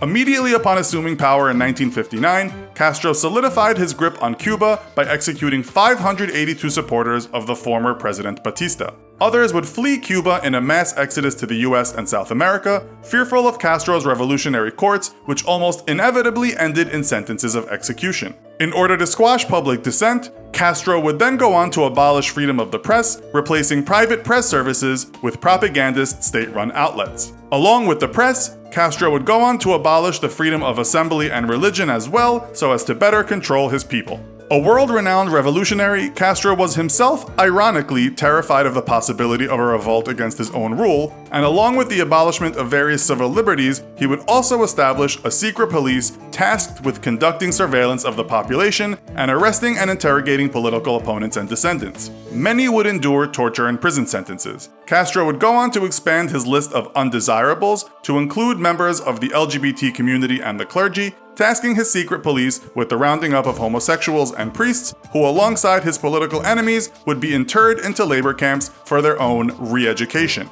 Though figures have been difficult to verify, Castro himself admitted in 1964 to holding 15,000 political prisoners. Though directly responsible for the deaths of thousands in Cuba, Fidel Castro would also be indirectly responsible for the deaths of thousands more, as refugees would, for decades, try to reach Florida's coast on makeshift rafts and boats. Castro's total death count may thus never really be known, but one thing is for sure: the man celebrated as a people's revolutionary would in fact be responsible for the mass murder and torture of the people he was supposed to have saved. Upon his death from heart failure in 2016, thousands of Cuban refugees and exiles flooded the Little Havana neighborhood of Miami in celebration, with hope in their hearts for a reconciliation between America and Cuba and the reconnection of thousands of broken families. Typically, evil never really believes it is in fact evil. Men fool themselves into thinking they are serving some greater good, or that their Machiavellian agenda is worth sacrificing for. Ancient Rome's Caligula, though, held no such pretenses, going so far as to boldly proclaim about his people, "If they hate me, let them hate me, so long as they fear me."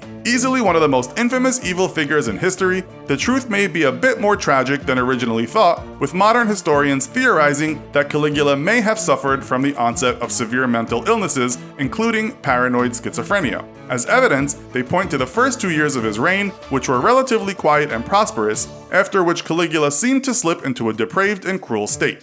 One of his earliest acts of cruelty was directed at his own nephew. Annoyed by the youngster's persistent cough, Caligula beheaded his young nephew and declared the juvenile cured. Seemingly driven by an insatiable bloodlust, Caligula reveled in such acts of violent cruelty, even going so far as to enjoy his dinners watching prisoners sentenced to death sawed in half in front of him. Violence was only one of his appetites, however, and today his name is synonymous with sexual hedonism for a reason. As Caesar, Caligula would often force other men's wives and daughters into bed with him, killing any who protested or refused him. He would also hold lavish orgies, going so far as to force people into sex acts with animals for his amusement. Lending credence to the theory that Caligula suffered from extreme mental illnesses, he was well known to dress as various Roman gods and forced people to worship him, a practice he may have picked up on from the ancient Egyptians. Entire temples were built for his worship, and perhaps thinking himself as equal to the gods, he once declared war against Neptune himself, ordering the Roman navy to form a line across a stretch of ocean while soldiers hurled their spears into the sea. Evil takes many shapes, but it is never as empowered as when it is allowed to reign unchecked over the masses. Yet as revolutions throughout history have shown us, the real power always rests with the people. The Reverend Charles F. Ackett once said, "For evil men to accomplish their purpose, it is only necessary that good men should do nothing." And as many tyrants throughout history have discovered, the strength of no king or despot can stand against the might of a people unified by their yearning for freedom and righteousness. Our history should serve to remind us of that fact and empower us. Cast your mind back a few months and you'll remember that the internet was awash with rumors that North Korean dictator Kim Jong-Un had finally died. It took weeks for any official confirmation that he was alive to surface, and Kim Jong-un's 3-week absence was rife with reports that his younger sister, Kim Yo-jong, might take his place as North Korea's supreme leader. Kim Jong-un has been a famously brutal ruler in a country with a history of eccentric dictators. So the real question is whether his sister would change things for the better, continue business as usual, or begin her own horrific reign that make her brother and father look like Gandhi in comparison. You might be surprised by the answer. Back in April, Yo-jong was the talk of the international stage as all eyes moved to North Korea and its possible shift in power. She'd also been spotted at political summits and even sitting next to US Vice President Mike Pence at the South Korean Olympics. The Hermit Kingdom is famously reserved with the information it releases to outsiders, with goofy tidbits like Kim Jong-il's allegedly perfect bowling game and Kim Jong-un's alleged ability to drive a car at age 3 being largely unintentional exports. Nobody really knew what to think of the mysterious Kim Yo-jong. Some, bizarrely, congratulated her for the possibility of breaking the glass ceiling of North Korea's supreme leadership. Twitter was flooded with jokes and memes complimenting Yo-jong's physical appearance or imagining potential interactions between her and US President Donald Trump. Others were less optimistic and worried that the shards of Yo-jong's glass ceiling would rain down on North Korean people below to deadly results. There's been long-running speculation among foreign policy experts that Kim Yo-jong is the brains of the Kim Jong-un dictatorship. But like any true Machiavellian manipulator, she prefers to remain in the shadows while her boisterous brother acts as the face of the regime. Seeing as she's shrouded in secrecy and is unlikely to give any interviews or release a tell-all memoir anytime soon, the best indication we have for Yo-jong's character as a potential ruler is her time serving her brother's brutal regime. Kim Jong-un has been in power in North Korea for 9 years, assuming the role of the country's supreme leader following the death of his father, Kim Jong-il. Under his rule as dictator, citizens of the DPRK have a number of their rights severely restricted. For example, the media and access to the internet are controlled and limited by Kim's regime. Anyone found to be openly critical of the regime is arrested and can expect a long stay in one of the country's many forced labor camps, reserved not only for political prisoners, but their families too. Unless you toe the party line in all things, you can kiss your freedom and probably your life goodbye. Information coming out of North Korea, even details regarding the personal lives of Kim Jong-un's family, are often altered and falsified. So it's hard to sum up everything we know about Kim Yo-jong with 100% accuracy. What we do know, however, is that she was born in either 1987 or 89, depending on the report. She's the youngest of Kim Jong-il's children, lived a relatively sheltered childhood, and has a degree in computer science from Kim Il-sung University.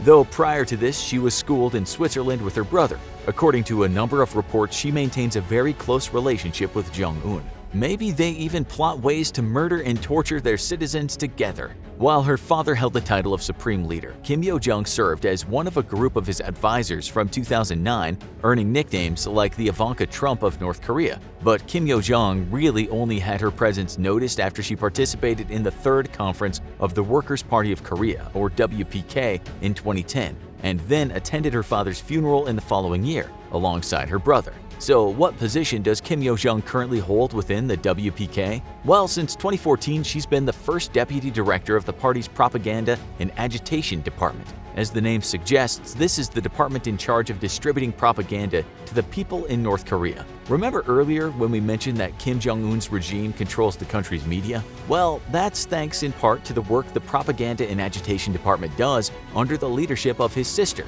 who currently runs the PAD as the de facto leader. But how exactly do they control the media? Well, say you were a North Korean print journalist, writing for a national newspaper. Every newspaper printed in North Korea goes through 3 rounds of censorship. First, the paper's editor will have to go through and remove anything that could potentially be read as speaking out against the WPK or Kim Jong-un. And then the PAD carries out 2 additional checks for any anti-WPK material. And you'd better hope they don't find anything in there that could land you and your family in a labor camp, as well as filtering out any information that the WPK doesn't want the North Korean public to know. The PAD is also in charge of translating works from other countries and keeping these secret and censored from the public. They also create all the guidelines for the propaganda distributed in North Korea, so you can have comfort of knowing that any posters, artwork, or music praising the WPK has been approved by Kim Yo-jong herself. Her high-ranking role in the propaganda and agitation department isn't the only feather in Kim Yo-jong's cap, however. In October of 2017, Kim Yo-jong became the second woman ever to be appointed to the Politburo. What's the Politburo? Its full title is the Political Bureau of the Central Committee of the Workers' Party of Korea, and it is the highest authority in decision-making in the entirety of North Korea, as well as a real mouthful to say out loud. Comprising important state and military leaders, the Politburo is in charge of overseeing the day-to-day running of the WPK.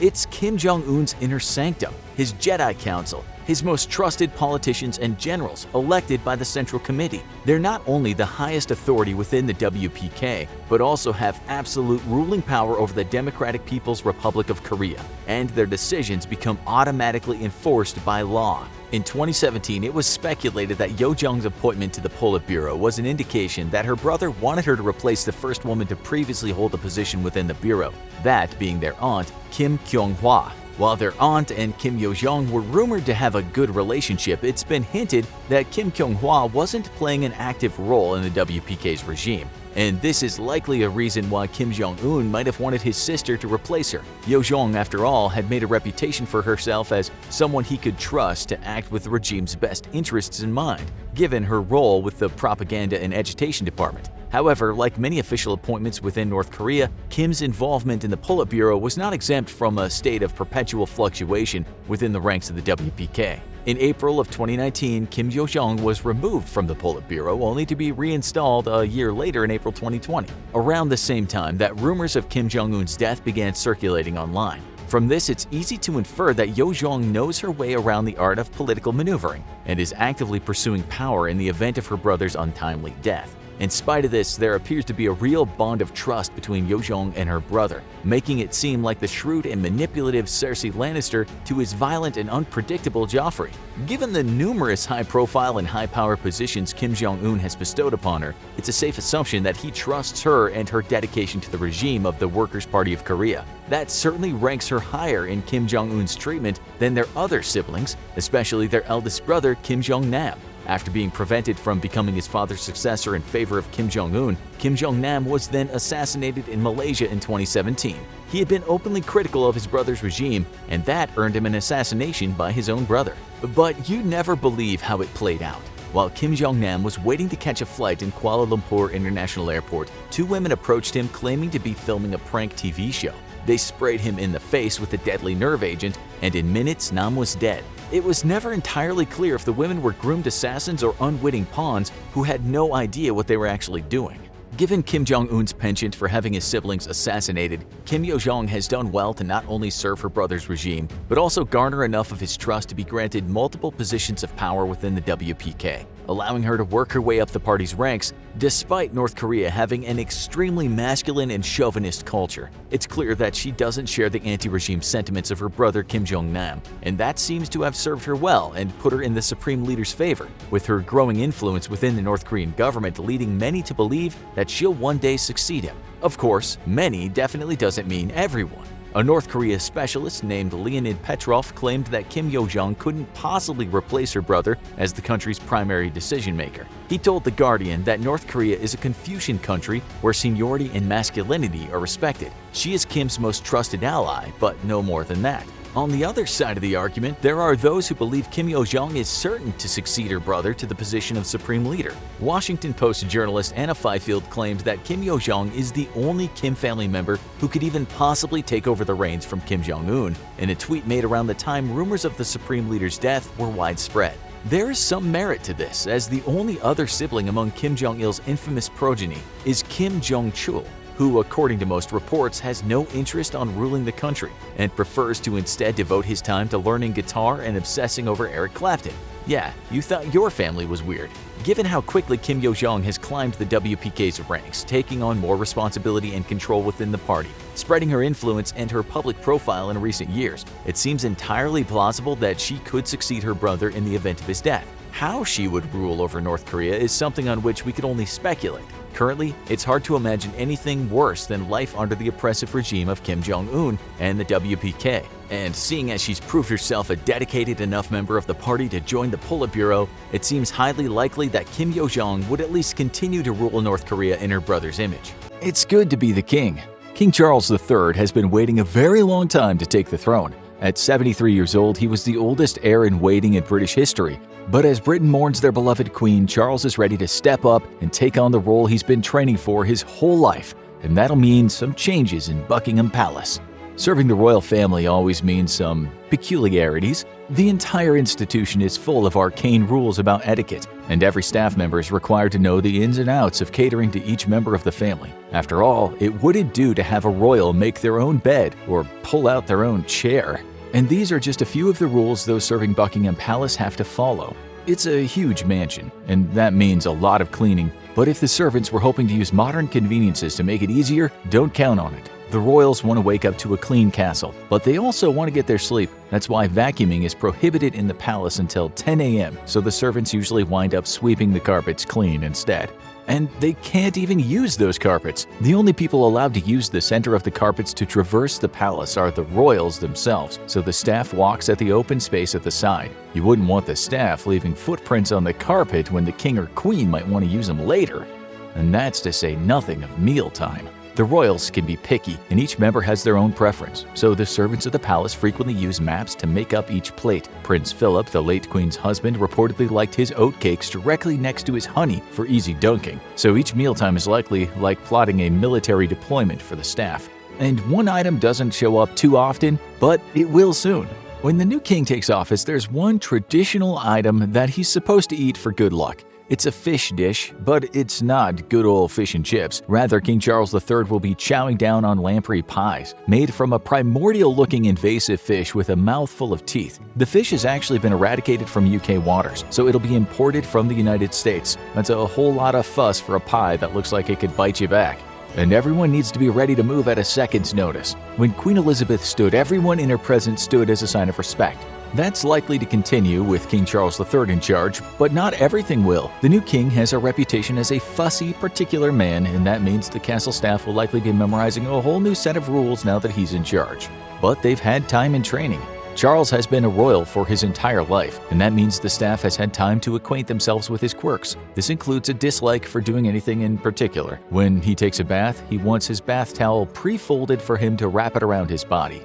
When he gets up in the morning, he wants his clothes in a perfectly aligned order, including the left and right socks to be directly in front of him. He doesn't even put toothpaste on the brush himself. The staff carefully squeezes it out, and he wants exactly an inch worth of toothpaste. There was a reason he was nicknamed the Pampered Prince. Other curious demands include having his shoelaces ironed every morning because it wouldn't do to look even the slightest bit rumpled, and when he takes a bath, he wants the bath to be tepid, and he likes his comfort even when he's traveling. Charles reportedly took his own toilet seat and a brand of velvet toilet paper with him whenever he was visiting another city or a country, because you never know what's lurking in the bathroom.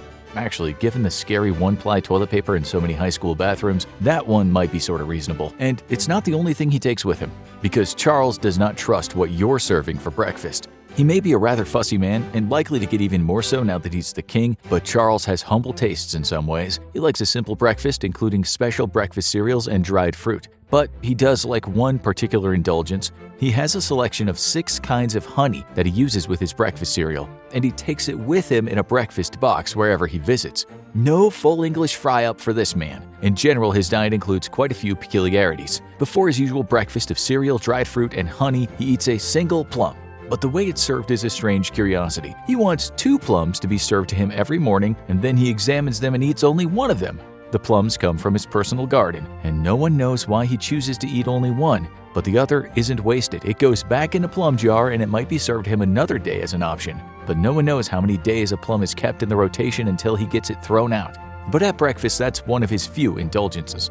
Maybe Charles is a believer that you need to start the day by flushing out your system, but his breakfast is fairly Spartan, with an emphasis on whole grain cereals. His breakfasts typically include a lot of flaxseed and wheat germ, to the point that his son, Prince William, jokingly called his father's breakfast spread the bird table. But the rest of the day is very different. Charles pays attention to what he eats, and that includes his staff bringing in organic produce and locally foraged mushrooms, which is probably a very different duty than those serving the new king were probably expecting. His large estate contains woods filled with mushrooms, and he's even been seen rooting around in the woods himself with a wicker basket. But now that he's taking up residence in the royal palace, odds are this task will fall to his staff. That doesn't mean he doesn't have his treats.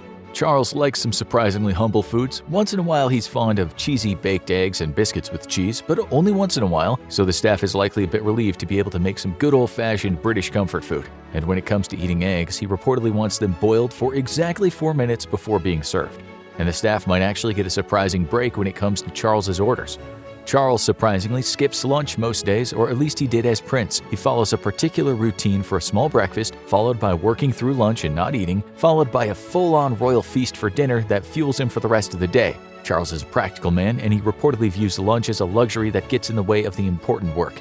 And Charles has some strongly felt convictions that affect his diet. While Queen Elizabeth II was doggedly apolitical, feeling it improper to weigh in on current issues, Charles was never so shy. Particularly, he's very active on the issue of climate change and doesn't seem inclined to stop now that he's king. This affects his diet as well, as he's chosen to eat only meat or fish 5 days a week and dairy and eggs only 6 days. These daily breaks from the more indulgent food raise attention for the meat and dairy industry's impact on the climate, and no doubt leave the staff scrambling a bit to figure out a suitable vegetarian meal for the monarch's dinner. He's also rather particular about what meat is used, making sure it's raised sustainably and grass-fed. But there is one thing he will never eat. The royals like the finest things in life, with the Queen's banquets frequently being ornate affairs. Of course, the ridiculous banquets of history are a thing of the past. No one's gonna be served ortolans, the now endangered tiny bird soaked in liquor before being eaten whole. But one additional delicacy may be making its way off the menu under King Charles III. At his estate as prince, he would never allow foie gras to be served. The fattened duck liver is known for its rich taste, but the force-feeding method used to create it has been called severely cruel to the animal. It's already been banned from the royal kitchen for 14 years, perhaps due to Charles's urging, and it's certainly not going to be brought back under his rule. A few rulers will be making their way out the royal door with the new king, though. Charles is a senior citizen, and his 2 sons are grown men with wives and children of their own. It's been a long time since children roam the halls of Buckingham Palace. After all, William and Kate have their own place, and Harry is an ocean away, so the highly trained nannies of Buckingham Palace won't be a concern for Charles. And the same goes for the Queen's beloved corgis. Charles was never the closest to his mother's dogs, so they'll be leaving the royal palace and going to live with the Duchess of York. And so the corgis' own royal butlers will no longer be a part of King Charles's life. So some things will change, but others are likely to stay the same. Charles is a new king, and the Queen had 70 years to settle into a routine. In some ways, Charles will follow his mother's traditional approach, but in others, he's likely to be a more modern king. He grew up in an era when the royal family's prestige wasn't quite what it used to be, especially outside of the Queen herself. He's never sought the public spotlight or been as comfortable as the face of a nation as his mother was, so he's likely to concern himself with domestic affairs, and not as likely to bring the whole royal entourage around the world. But the times, they are a-changin'. Charles is the oldest king to ever take office, and much like in his case, there is a clear line of succession. Prince William inherited his father's title of Prince of Wales, and like him, he'll eventually take over as king. In a whole lot less than the 73 years Charles waited, And when that happens, whether it's because Charles abdicates or passes on, there may be some big changes in store for the royal staff, because Prince William and his wife Kate don't use domestic staff at their home. The oldest son of King Charles III has always been a more modern royal, and he and his wife largely eschew the traditional royal upbringing for their 3 kids. While it's likely all of the kids will grow up by the time William takes the throne, this also means that he could very well decide that the royal staff could use a trimming down, and that would be a far bigger earthquake in Buckingham Palace. He was the man who established the first French Empire. To the French people, he was a hero. To the French royalty, he was their demise. Napoleon Bonaparte was a scourge to European leaders, but the countries he conquered joined a vast empire, spanning from Spain to Russia. Along with his control over Europe, Napoleon Bonaparte conquered territories in the West Indies, Americas, and North Africa. Napoleon may have been the greatest conqueror history has ever seen. Napoleon Bonaparte was born on August 15, 1769, on Corsica, an island in the Mediterranean Sea. Just before his birth, the island of Corsica was conquered by French forces, making baby Napoleon and his family subjects of King Louis XV. At the age of 9, Napoleon joined a military school in France. He excelled in math and history, and after 7 years he received a commission as an officer in the artillery division of the French army. Then in the summer of 1789, the French Revolution began as Parisian mobs stormed the Bastille. The French Revolution concluded with the removal of the monarchy. The country was relabeled as a republic, to be governed by an assembly known as the Convention. Louis XVI was guillotined in 1793, and the French monarchy died with him. With the dismantling of the monarchy and aristocracy, France was thrown into what became known as the Reign of Terror. It's estimated that around 300,000 suspects were arrested and 17,000 people were executed during this time. It's during this tumultuous period that Napoleon began to gain fame. His first major victory came when he defeated royalist forces supported by the British Navy at the port of Toulon. After the battle, he was celebrated as a war hero. In 1795, Napoleon gained even more fame when he fired upon royalists and defeated anti-republic forces that threatened the new government. His battles against the forces that opposed the new republic gained him favor with the leaders in the new government. Young General Bonaparte was appointed commander-in-chief of the French military, a turn of events eerily similar to the rise of power of Emperor Palpatine in Star Wars. It was 7 days later when Napoleon married his first wife, Josephine de Beauharnais, although they would later be divorced because she did not birth a male heir for Napoleon. With his new power and prestige bestowed upon him by the French government, Napoleon Bonaparte began his military conquest of the region. He started by defeating Austrian forces and forcing Philip von Cobenzl to sign the Treaty of Campo in 1797, which gave France control over the majority of the Austrian nation. By 1799, Napoleon had acquired vast new territories for France and Europe. He shifted his focus to Egypt, where he hoped to dominate the eastern Mediterranean and disrupt British control of India. During this campaign, French soldiers discovered the Rosetta Stone by accident. The Rosetta Stone was brought to Europe and eventually translated, unlocking the mysteries of Egyptian hieroglyphics. Upon returning to France in 1799, Napoleon began to create a plan to overthrow the French government. This plot would come to be known as the coup d'etat of 18 Brumaire. Napoleon succeeded in dismantling the current governing body and set up a new government called the Consulate, with himself as first consul. Napoleon had now conquered Eastern Europe and the French government. By now, Napoleon had been first consul for almost a year, and this time he had instituted many popular reforms, such as free secondary education and creating the Bank of France to improve the stability of the empire. On December 24, 1800, though, Georges Cadoudal led monarchist rebels in an attempt to assassinate Napoleon Bonaparte with a homemade bomb. The assassination was planned to kill Bonaparte while he was at the opera, as Napoleon sat in the Theatre of the Republic and the Arts in Paris, watching the premiere of The Creation by Joseph Haydn. An explosion erupted outside the building. The assassination plot had failed and would be called the Infernal Machine plot. It ended with the death of several people outside the theater but left Napoleon unharmed. This marked the first time that a bomb had been used for an assassination attempt, and it was during this period in world history that the word terrorism was first used in its current form. The term became synonymous with acts that attempted to dismantle or destroy a leader or ideology. After gaining almost absolute power and surviving more than one attempt on his life, Napoleon set his sights on conquest once again. In 1802, Napoleon sent French forces to the West Indies to secure and protect France's interests in the region. He had decided that it was time for an empire in the Americas and began to assert dominance in the New World. He was mildly successful, but before Napoleon could make his American empire a reality, he had a realization. His navy was not powerful enough to defeat the British. France suffered several defeats at the hands of the ships of the rival nation. Napoleon decided to consolidate his military and sold the Louisiana Territory to the United States, which would come to be known as the Louisiana Purchase. In return for the land, Napoleon received money that France badly needed. In 1804, the consulate was transformed into an empire, and Napoleon was officially named Emperor of the First French Empire. The following year, what was left of Austria and Russia allied themselves with the British. Napoleon decided it was time to bring the rest of Europe to their knees and began plans to invade England. But in a major defeat at the Battle of Trafalgar, the British naval fleet commanded by Admiral Nelson destroyed the French navy and ended Napoleon's plans to invade England. Realizing that the British Navy was again too powerful, Napoleon turned his attention to conquering Russia and the Holy Roman Empire. In 1805, French forces defeated Tsar Alexander I of Russia and Holy Roman Emperor Francis II at the Battle of Austerlitz. This eventually led to Tsar Alexander I signing a treaty with Napoleon and giving Napoleon control of all of Eastern Europe. There was a time of relative peace in the First French Empire until 1812, when Russia withdrew from the treaty and once again allied itself with Britain. Napoleon made the decision that Russia must be invaded and completely conquered if he was going to maintain control of the region. The invasion led to the bloodiest battles of the Napoleonic Wars. The Battle of Borodino was fought just outside of Moscow. The Russian forces were estimated to have suffered around 45,000 casualties, while the French lost approximately 30,000 men. Although both sides took great losses, Tsar Alexander I refused to surrender, and Napoleon refused to abandon his conquest. But then the Russian winter did what the Russian army could not.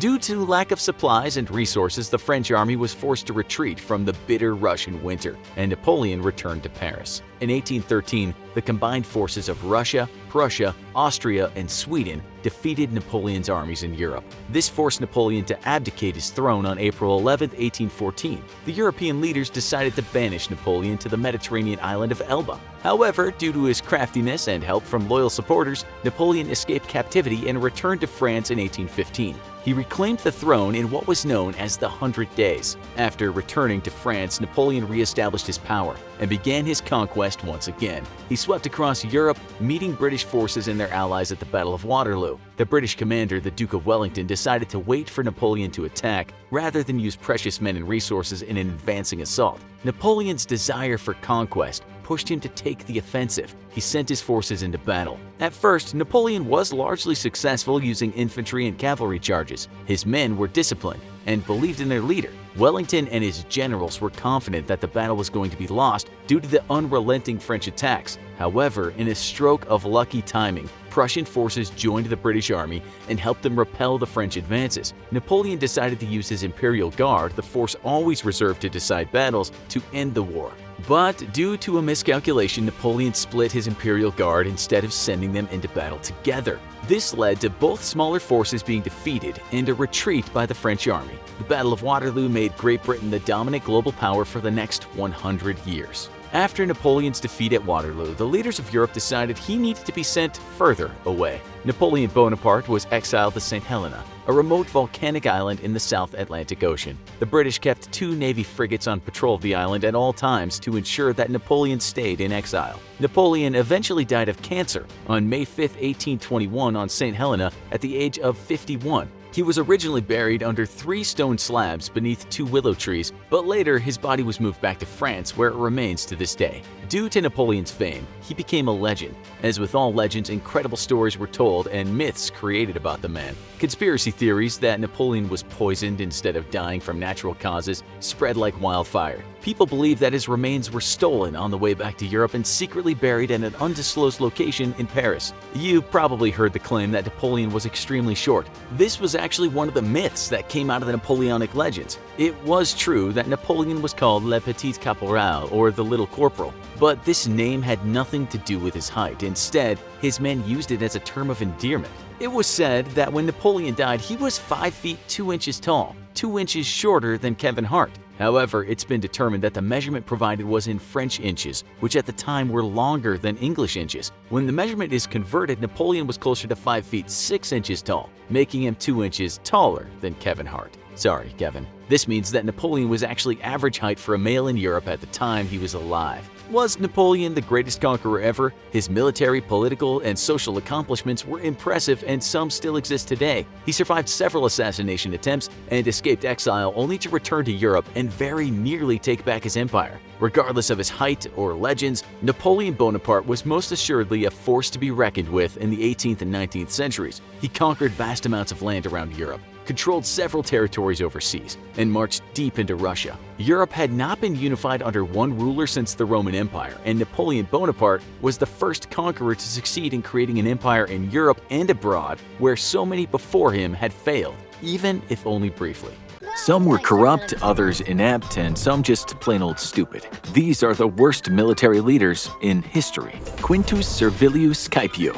The Roman Empire has a long, proud tradition of producing some of the finest generals in human history and just as many of the worst. Quintus Servilius Caepio takes the cake amongst the worst Roman generals ever to take command of a legion, though. Caepio was born into a noble family and became consul in 106 BC. Self-interested and thoroughly corrupt, he allied himself with a skilled orator to sway the public into accepting a law that ensured only senators could be jury members, effectively stripping the working class of any power over legal proceedings. The law would eventually be struck down, but Caepio's corruption wouldn't end there. Appointed a Roman general, Caepio was en route to fight the Cimbri, a tribe of Germanic warriors, when he came across the sacred temples in the city of Toulouse. Caepio plundered a whopping 50,000 15-pound gold bars and 10,000 15-pound silver bars, a sum worth over 11 billion today. Caepio's plunder was shipped to Rome, but on its way a group of brigands attacked the convoy carrying the loot and stole all the gold, leaving only the silver to make it back home. It's widely believed that Caepio had hired the brigands himself and split the loot between himself and the group of mercenaries at a later point.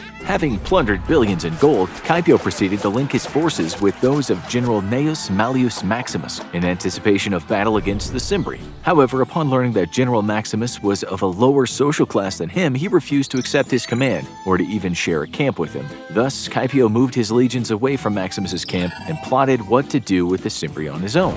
Maximus was by all accounts a capable military commander and had the wisdom to know when to fight and when to negotiate. With the Cimbri, Maximus decided to negotiate and was in advanced stages of diplomacy when Caepio got wind of the proceedings. Convinced the Cimbri were weak, Caepio decided to attack without Maximus's forces. Caepio's forces were utterly annihilated, forcing him to flee for his life. However, the brutal defeat of his legions emboldened the Cimbri to attack Maximus's own camp. Maximus attempted to rally a defense but was overwhelmed by the Cimbri. In the end, over 80,000 Roman infantry and 40,000 mercenaries and Roman cavalry were killed, marking this one of Rome's worst defeats ever. Maximus would lose all of his sons in the battle, and upon returning to Rome was exiled from the empire for his defeat. Caepio too was forced into exile and stripped of his Roman citizenship, as well as fined 15,000 talents of gold. However, Caepio managed to evade the fine and fled to Asia Minor, where he would live in abundant luxury thanks to the gold he had stolen in France. Racist, corrupt, and stupid, Quintus Servilius Caepio left his mark on Roman history, though possibly not the way he dreamt of. In all likelihood, though, he probably could care less. Our next worst general was as inept and vain as he was cowardly.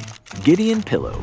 It's a commonly held falsehood that during the American Civil War, the Union had the advantage in materials while the Confederacy had superior generals. In truth, the Confederacy did field better commanders in the East, but in the West, the Union had far superior leaders. Confederate General Gideon Pillow was by far the worst military commander in the Western theater of the Civil War. His career as a terrible military general began during the Mexican-American War. He was appointed to the rank of Major General by his close friend President James K. Polk, despite having no military experience prior to this. Pillow was nonetheless made commander of a unit of volunteers and dispatched to northern Mexico under the command of General Zachary Taylor. Unimpressed by the man, Taylor took Pillow's forces for an attack on Monterrey, leaving Pillow behind to garrison the army's depot at Camargo.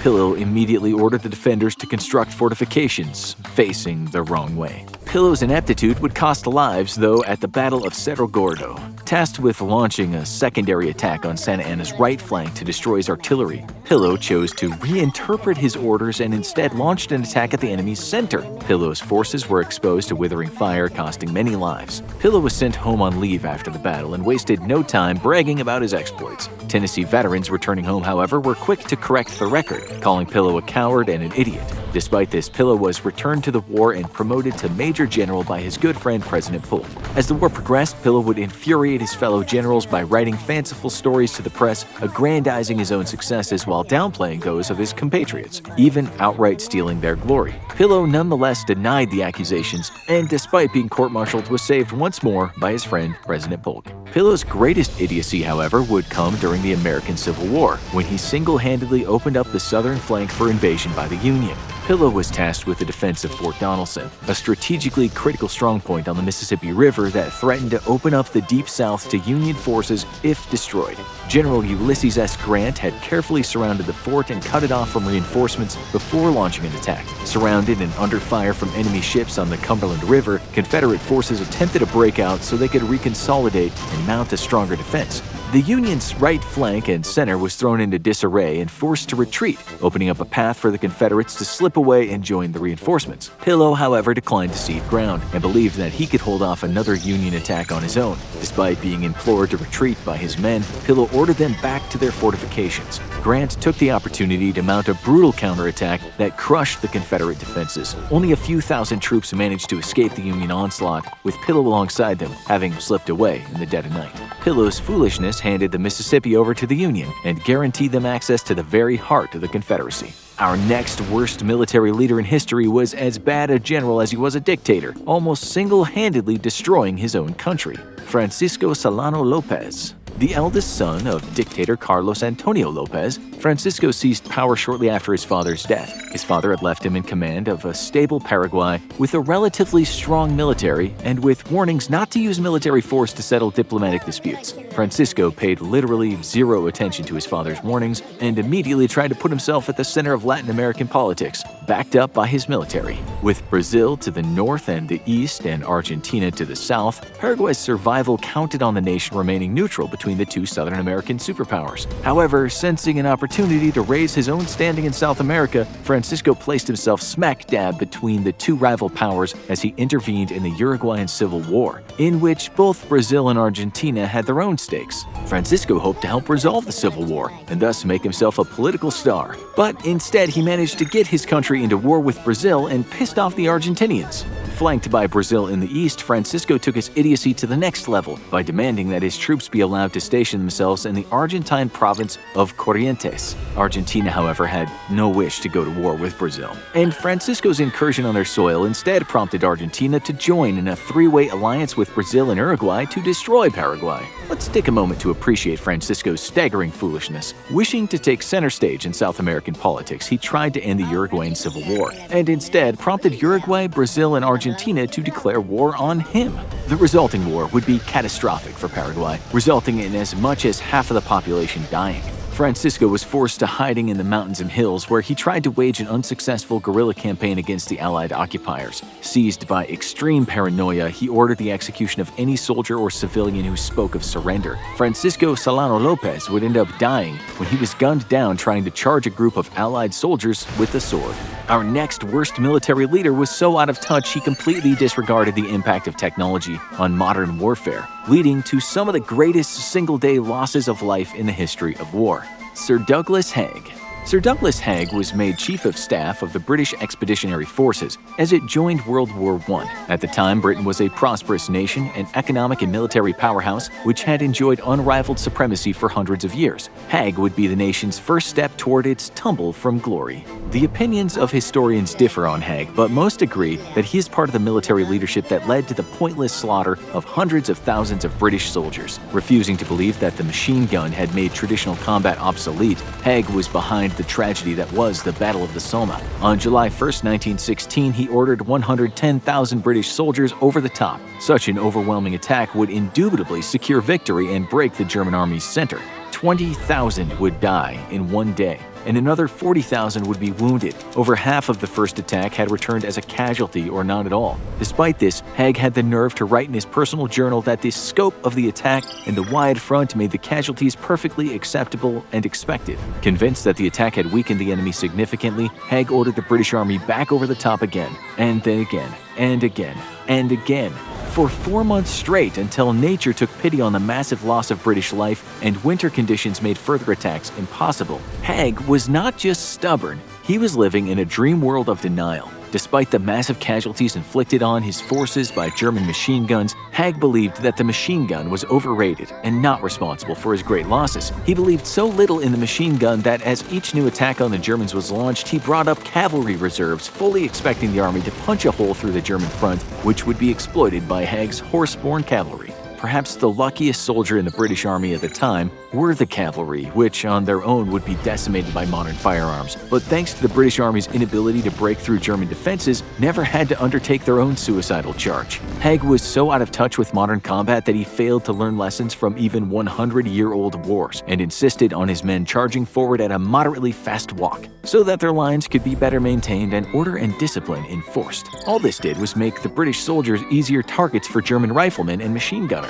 But despite 500,000 casualties, Haig refused to change tactics. In 1917, the French army was all but obliterated. America had just joined the war, and the British government wanted to wait for U.S. forces to arrive in number before any new campaigns against the Germans. Haig, however, was eager for another Somme-like battle, only with greater numbers of troops and even worse terrain. Haig lobbied his allies in the British government, though, and got approval for yet another offensive across Flanders, in what would become known as the Battle of Passchendaele. Rather than wait for the American Expeditionary Force, Haig ordered a general attack against the German line. The terrain decisively favored the defenders, with the landscape consisting of wet, muggy, swamp-like conditions made even worse by the moonscape cratering effect of thousands of pieces of artillery. Massive shell holes had filled in with water, and it's certain that more men drowned in this land battle than in any other in history.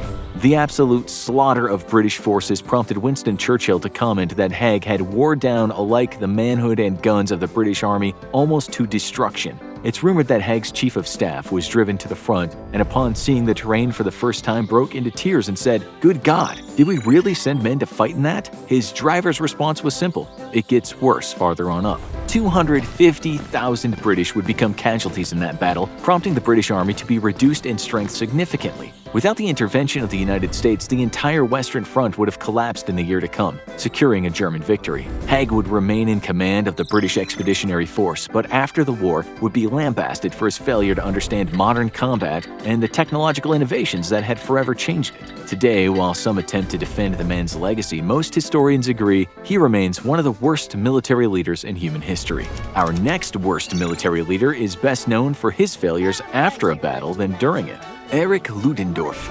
Few military leaders have the distinction of being considered amongst the worst military leaders in history for the things they did after the fighting was over, rather than during it. Erich Ludendorff is amongst that number. By all accounts, Ludendorff was a capable, if not superior, military leader during World War I. He oversaw the mostly successful Operation Mikhail, a German offensive that kicked off the German Spring Offensive of 1918. However, he failed to tie together this operation with a grander strategic picture, leaving the Germans with little to show for their battlefield victories. He also helped secure victory against the Russian army at the start of the war in the Battle of Tannenberg. Ludendorff's failures began with his and German General Helmuth von Moltke's alterations to the Schlieffen Plan, which was Germany's plan for victory in a two-front war established in 1905. The plan called for a holding force to simply keep Russian troops at bay while fighting a defensive action. The second part of the plan involved a massive flanking attack on French forces with overwhelming numbers, with an attack wave that would push through the north and then hinge down south into France's defenses. Ludendorff helped weaken the plan by diverting the required troops from the western theater to the east, reducing the required 7-to-1 ratio to secure victory. Ludendorff also helped ensure America's entry into the war by pushing for unrestricted submarine warfare against ships entering British waters, including the merchant and civilian vessels of foreign nations. While the British were indeed hiding supplies inside ships carrying American civilians, unrestricted submarine warfare proved to be a strategic disaster that directly led to the entry of the United States in World War I and Germany's defeat. Cutting Britain off from war supplies was simply not worth the cost of losing the war due to overwhelming American numbers. Ludendorff's real failures, however, came at the end of the war, as the defeated German army was demobilized and sent home. Bristling with anger and indignation, Ludendorff stubbornly held on to the belief that Germany had in fact not been militarily defeated, completely failing to appreciate the strategic weight of America's entry into the war. While he might have been right had the United States not entered the war, the fact is the civilian population was already exhausted exhausted from years of war, and the resulting economic collapse of Germany as it shifted to total war mobilization. In fact, many soldiers on the front were eating better than some German civilians, and the war had quickly lost any form of popular support. Undeterred, Ludendorff was instrumental in spreading the stabbed in the back myth, which painted Germany as having been stabbed in the back by the Jews, communists, and other hated minorities. It was them, and not the failure of the German military, that was responsible for losing the First World War. The general quickly became a zealous nationalist and helped set the stage for Hitler and his Nazi party.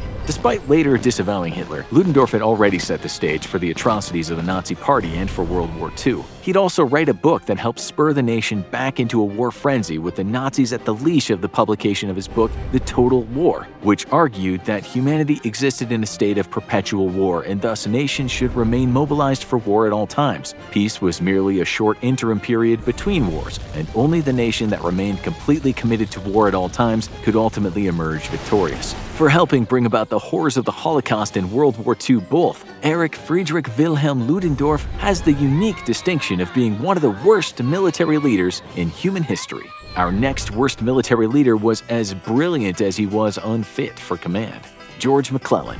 Union General George McClellan is a perfect example of assigning the right man for the right job.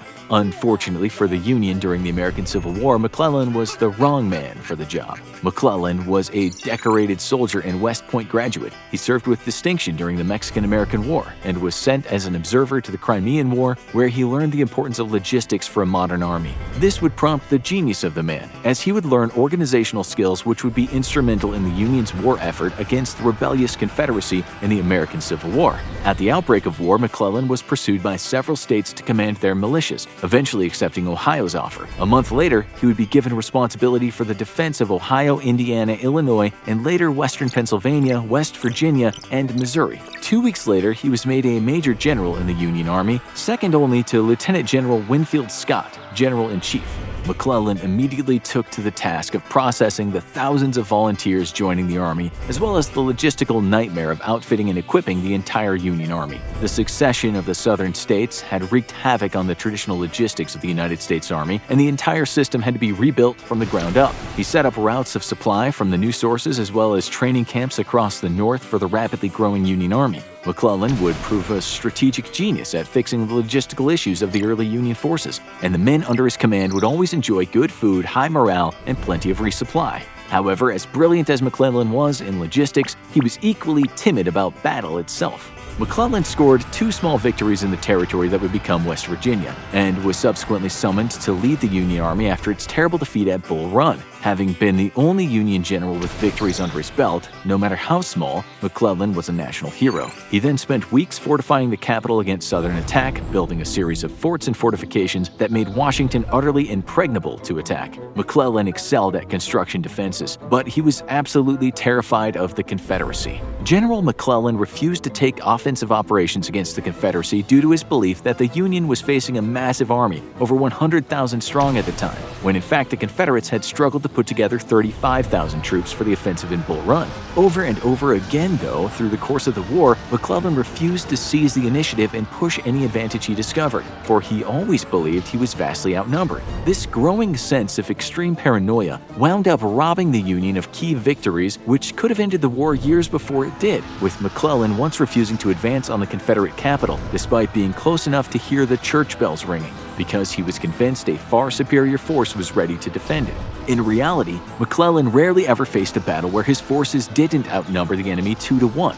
General Robert E. Lee would eventually figure out McClellan was a very timid commander and use this to his advantage, with bold offensives against the Union that relied more on McClellan's paranoia about superior strength than any actual combat ability of the Confederate forces involved. McClellan would work to restore the morale of a seriously demoralized Union army after the staggering defeat at the Second Battle of Bull Run, but would fail to secure victory against the Confederacy at the Battle of Antietam, believing once more that his strategic position was vastly inferior than it really was. Later, commenters would observe that McClellan's doctrine was extremely sound for a man fighting against a numerically superior foe, but this was not the reality he faced, and all that McClellan's timidness netted him and the Union was an unnecessarily long civil war and a spot amongst the worst military leaders in history. Our next worst military leader was so bad he was directly responsible for the establishment of another military leader as one of the greatest in history, Pierre-Charles Jean-Baptiste Sylvestre de Villeneuve, rising to the top of Napoleon's naval ranks simply by virtue of being the only guy left alive.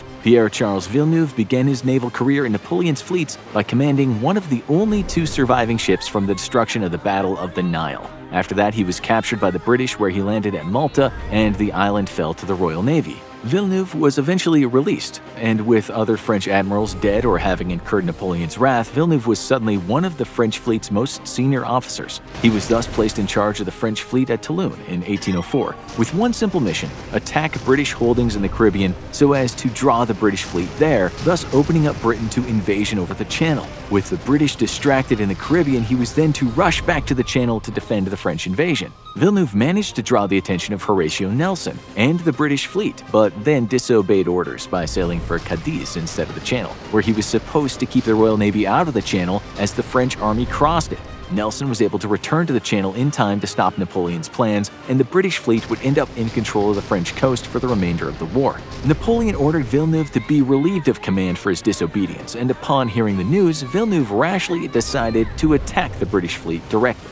The legendary Battle of Trafalgar would result in an overwhelming British victory that established the Royal Navy as the ruler of the high seas for 100 years, and propelled Horatio Nelson's name to legendary status. It's the night before the battle.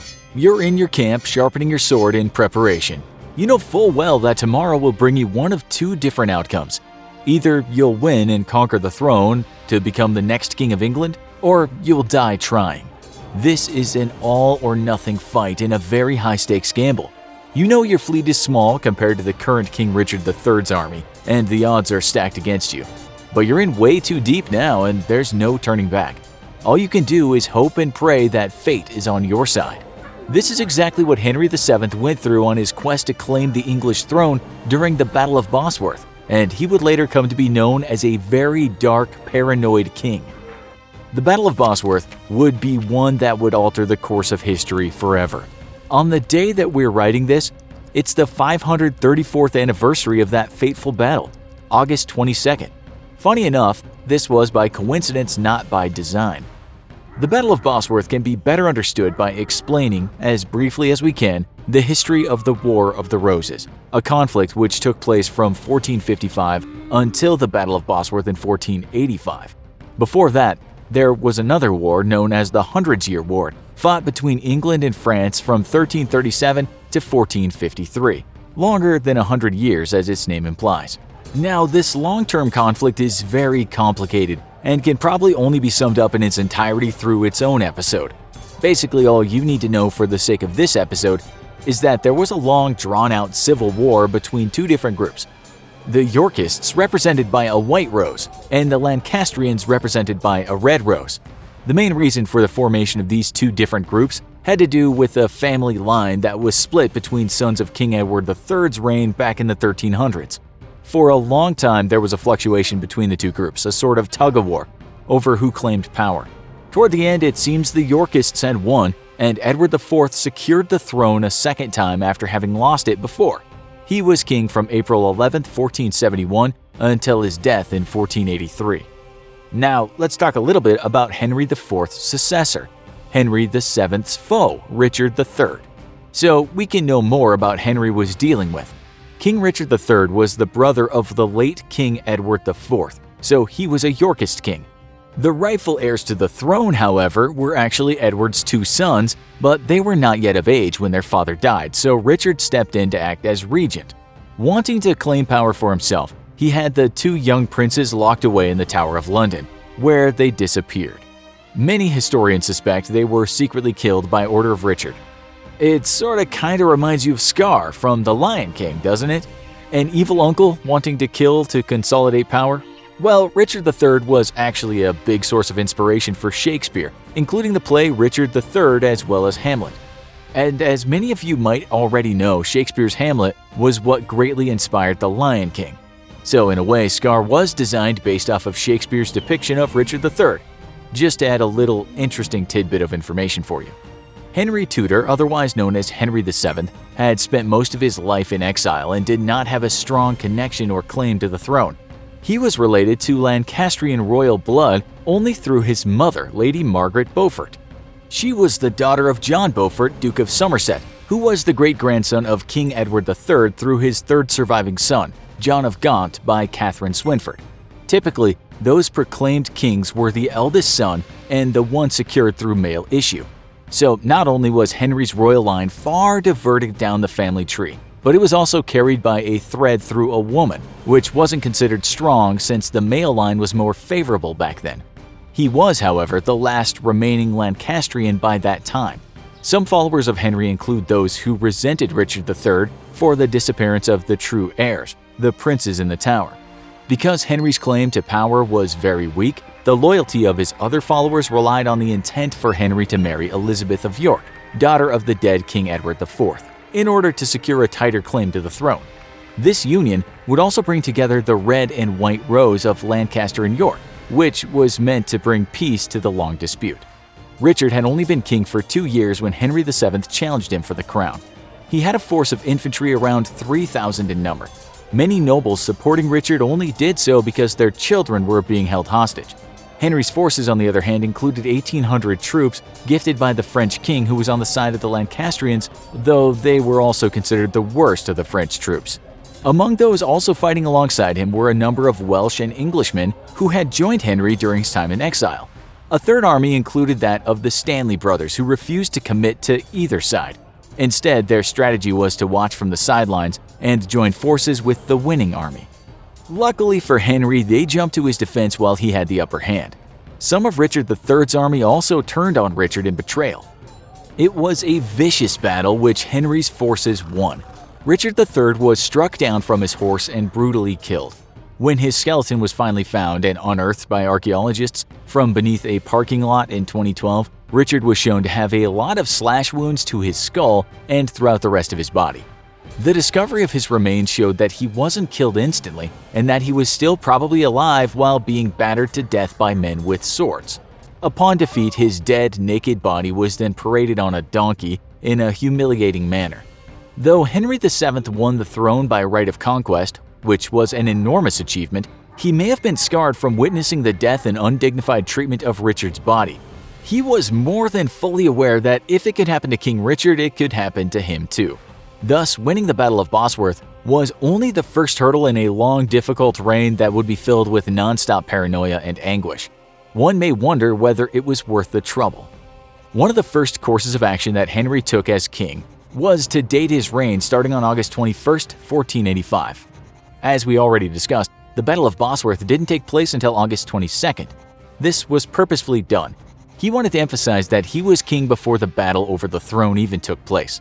This meant that anybody who fought against Henry on the day could be treated as traitors. Doesn't sound fair, does it? Well, it wasn't meant to be fair. This was by design so that Henry could imprison many of the Yorkists who had a better claim to the throne than he did. Out of fear, he figured it was better to get them all out of the way so that he wouldn't end up being overthrown and killed like Richard III. Upon becoming king, Henry VII married Elizabeth of York, out of obligation to fulfill his promise to his followers. This was also a propaganda move to fuse the two roses of the different houses together and create the Tudor rose that was both red and white. Elizabeth was probably not too happy with this arrangement. Since her loyalties were tied to the Yorkist side, she could not have been thrilled that a Lancastrian mutt won the throne in the end. In her book White Princess, author and historian Philippa Gregory depicts the marriage as being a rocky one in the beginning. Henry VII would remain suspicious of her for a long time, wondering if Elizabeth secretly planned to overthrow him. Maybe she would assassinate him in the night while he was asleep, crush a cold hard pillow against his face. He couldn't be too careful, thus the marriage started off brimming with mistrust and resentment. Henry couldn't trust his own wife, and there were very few people in his court that he felt he could trust. The one other person he could confide in was his mother, who proclaimed herself My Lady the King's mother, as she had great influence over his governing. In this way, Henry VII was one of history's biggest mama's boys. Soon after he took power, Henry needed a son and heir as quickly as possible. This was vitally important for securing the Tudor dynasty. He also wanted to prove to his kingdom that God was on his side and that he was the rightful king. Thankfully, he didn't have to wait long, because Elizabeth soon gave birth to a boy named Arthur. They would have more children, including another son, the future King Henry VIII. It was probably around this point that their marriage grew a little easier. Henry was grateful to his wife for giving him the sons that were desperately needed to secure his position on the throne. At the same time, Elizabeth was probably more open to the idea of Lancastrians winning the Rose Battle since, as a good mother, she desired to see her sons in power. Still, life was not without its difficulties for the king. With threat of rebellion around every corner, Henry utilized many propaganda techniques to try to force his rightful claim into the minds of the English people. He had his face plastered across the currency on coins, along with the Tudor red and white rose being displayed everywhere in full view. He was constantly working to push the idea that he was their lawful king. He had dealt with many rebellions and pretenders during his reign, but one that lasted a long time was the threat of a man named Perkin Warbeck. Perkin Warbeck would end up costing Henry a great deal of money because he was persistent in his cause and had a lot of support from the English people. The reason for this was that Perkin claimed to be Richard of York, one of the two princes lost in the Tower by Richard III, Edward IV's son and rightful heir to the throne. He was a plausible pretender because he looked and dressed just like one of the two princes. Thus, many of those who believed Perkin was really one of the lost princes stood by him and wanted to see a Yorkist take back the throne. While all of this was going on, Henry and Elizabeth also wanted to secure an alliance with Spain because, frankly, they needed all the friends they could get.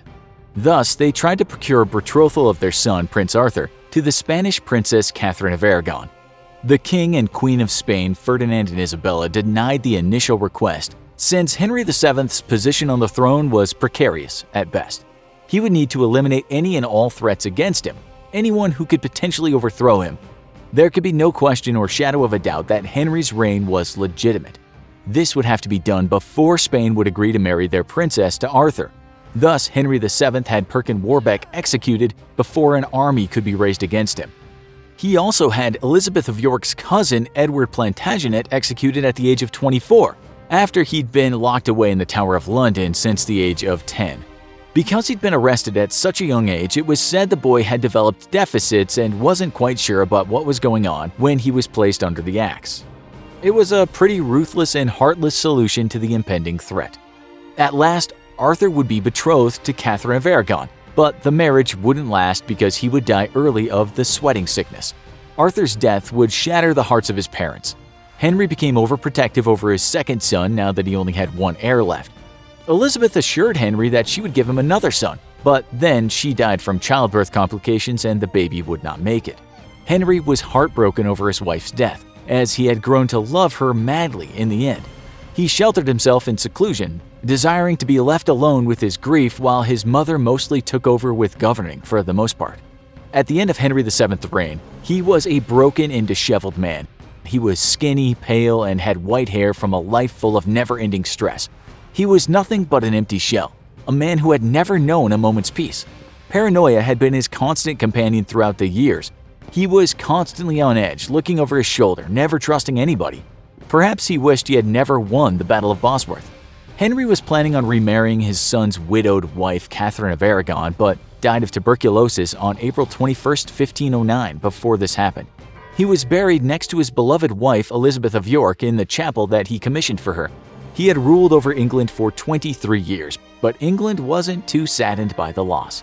Henry VII's reign had been a dark and paranoid one, and the people now had hope for a brighter future with the promising new King Henry VIII. Catherine of Aragon may have also been relieved by his death because she was then able to marry a much younger and more attractive king in his own son.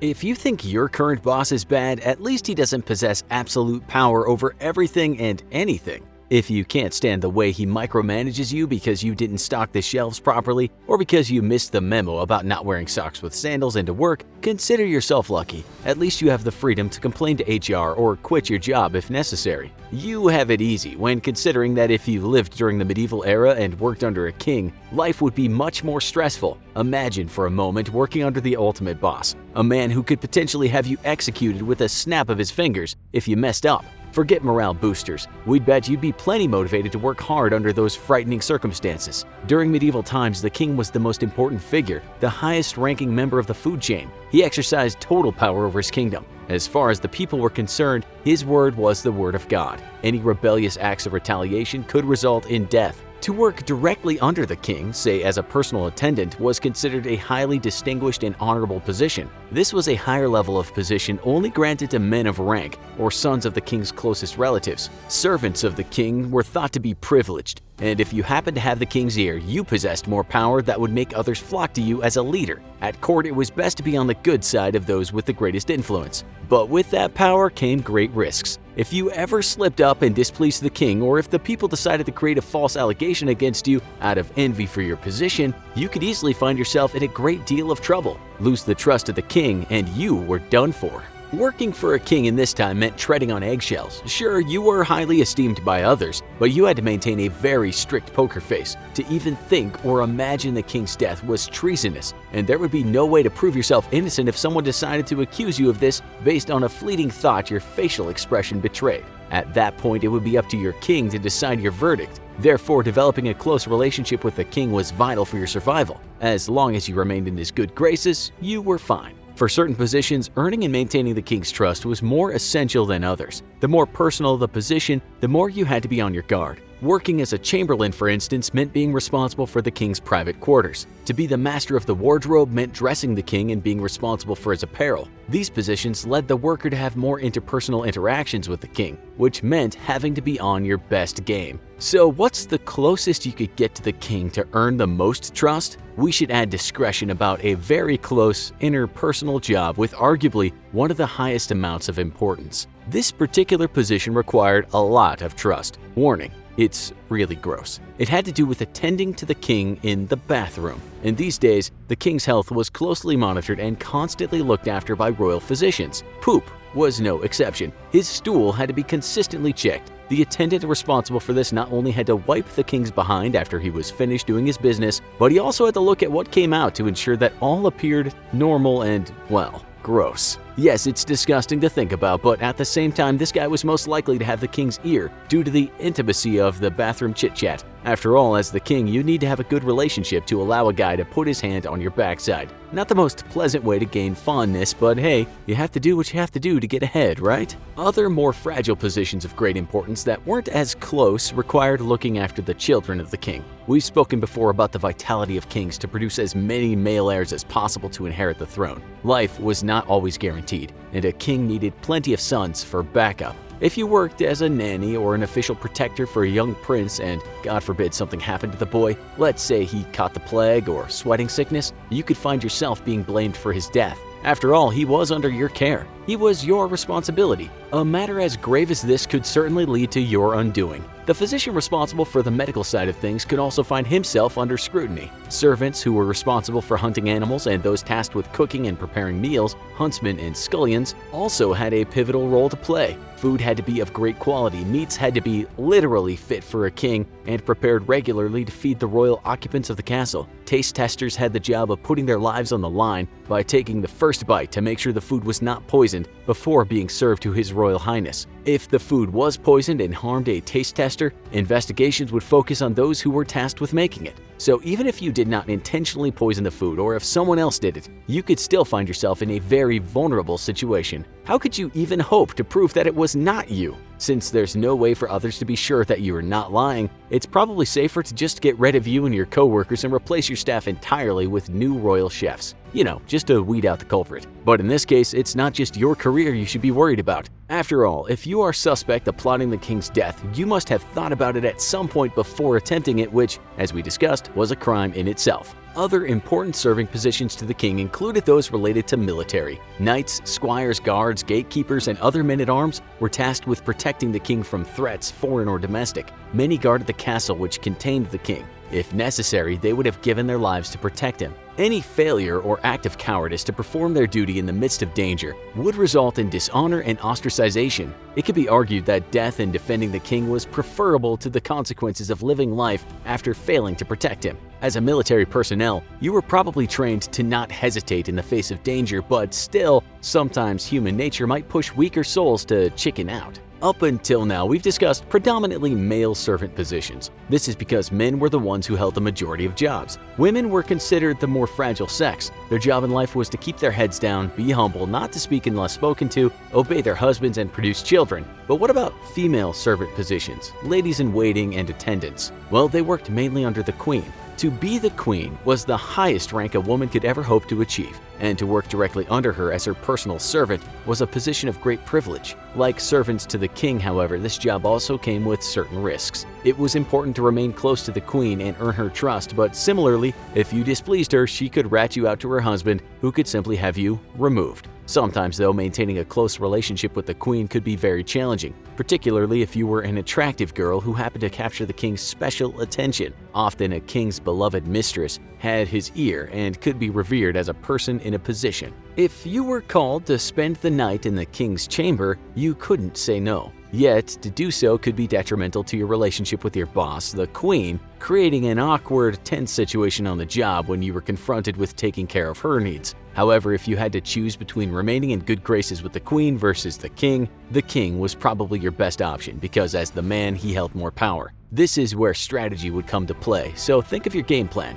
Worst case scenario, if you were hated by the queen but loved by the king as his mistress, you would survive. If the opposite were true, the king's word was greater than the queen's, so your well-being would be more in jeopardy. If you found yourself in this situation, you would need to maintain the king's interest once you had it, otherwise you'd be left in a very fragile and precarious position. If you think about it though, maintaining the king's romantic attentiveness was easier said than done. While having any woman he wanted at his disposal, he could easily move on to someone prettier than you who could replace you as his mistress in an instant. Your position was not a stable one, especially if he had a wandering eye. This is why the Lady Anne Boleyn in the 16th century played an excellent hand when she would deny King Henry VIII's advances in order to maintain his interest long enough to become his queen. Though it didn't work out well for her in the end, she had been a worthy contestant in the risky game of royal love. Still though, she had been brave enough to stir the pot by telling the king no. It was unheard of for a woman to do so. Anne was considered lucky that in this instance of time, her actions sparked his affection rather than fueled his anger.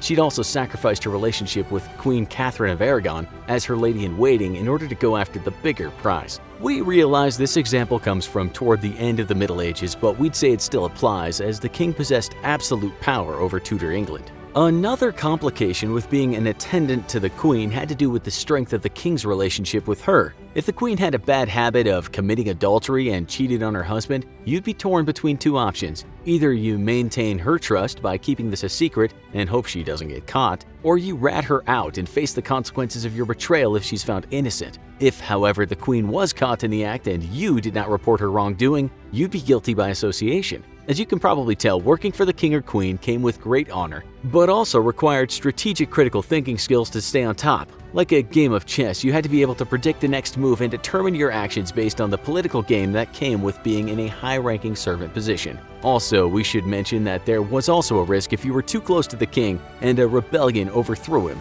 because then you'd be considered an enemy of the people. Thus, it was wise to remain informed and alert at all times. The way you were perceived by others was also important. Sounds like enough to make your head spin, yet knowledge of the system was key to survival.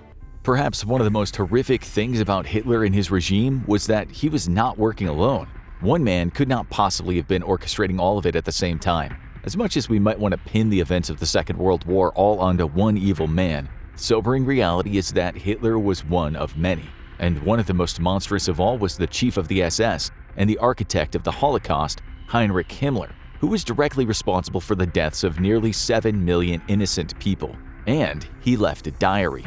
Heinrich Luitpold Himmler was born in Munich on the 7th of October 1900. From the age of 10, Himmler started to keep diaries documenting his life. His family was stable and relatively unremarkable, devout Catholics, middle class, some ties to Germany's royal family, but nothing to make him stand out from those around him at his grammar school. He was somewhat of an outcast. His classmates later described him as being socially awkward but very studious. He did do well in his schoolwork, but he always struggled with sports. Young Himmler was on the smaller side for his age, with lifelong stomach problems and a number of illnesses that hampered his development. Try as he might, training with weights and exercising, he just couldn't compete with the other boys. This was made all the more embarrassing as Himmler got older. In 1915, he signed up to join the Landshut Cadet Corps. If anything was going to prove to the boys around him that he was tough, it would be this. Himmler was accepted as an officer candidate in the 11th Bavarian Regiment, but it was likely only thanks to his father's royal connections. The year was 1917, and the First World War was raging across the continent. Himmler's older brother, Gebhard, was right in the thick of it, and the younger boy was desperate to go out and fight too. This was his chance to prove himself. He was part of the reserve forces preparing himself to go out and join the front line, when suddenly the war ended. Gebhard returned a hero. He was awarded the Iron Cross after being promoted to the rank of lieutenant. Meanwhile, Himmler had to go and finish his studies at grammar school, after which he went to university to learn about agriculture, where he experienced even more illness. All these factors kept building on one another, creating a growing sense of resentment inside the young man. All he wanted to be was tough, and yet life kept throwing frustration after frustration at him. He needed a scapegoat, someone to blame all of his troubles on. Anti-Semitism had been on the rise in Germany for several decades by this point, and it was a hot-button topic in universities. At the start of the First World War, Germany's Emperor Wilhelm II and the Reichstag decided unanimously to fund the war entirely by borrowing with the plan of paying off those debts with money that they would demand from the Allied countries. Except they lost, and then they had no real strategy for coughing up that kind of money. And on top of all that, the Allied powers had drawn up the Treaty of Versailles, which heavily punished the German people for their country's actions during the war. Among other things, Germany was required to pay reparations to their opponents during the war. In today's money, the debt from the Treaty of Versailles alone wound up being roughly $442 billion US. To put that into perspective how much it is, Germany only made the final payment on that debt in 2010, 92 years after the end of the war. So, what's that got to do with the Jewish people? Well, nothing. But the German people spent years suffering from an absolutely crippled economy, and they were looking for someone to blame.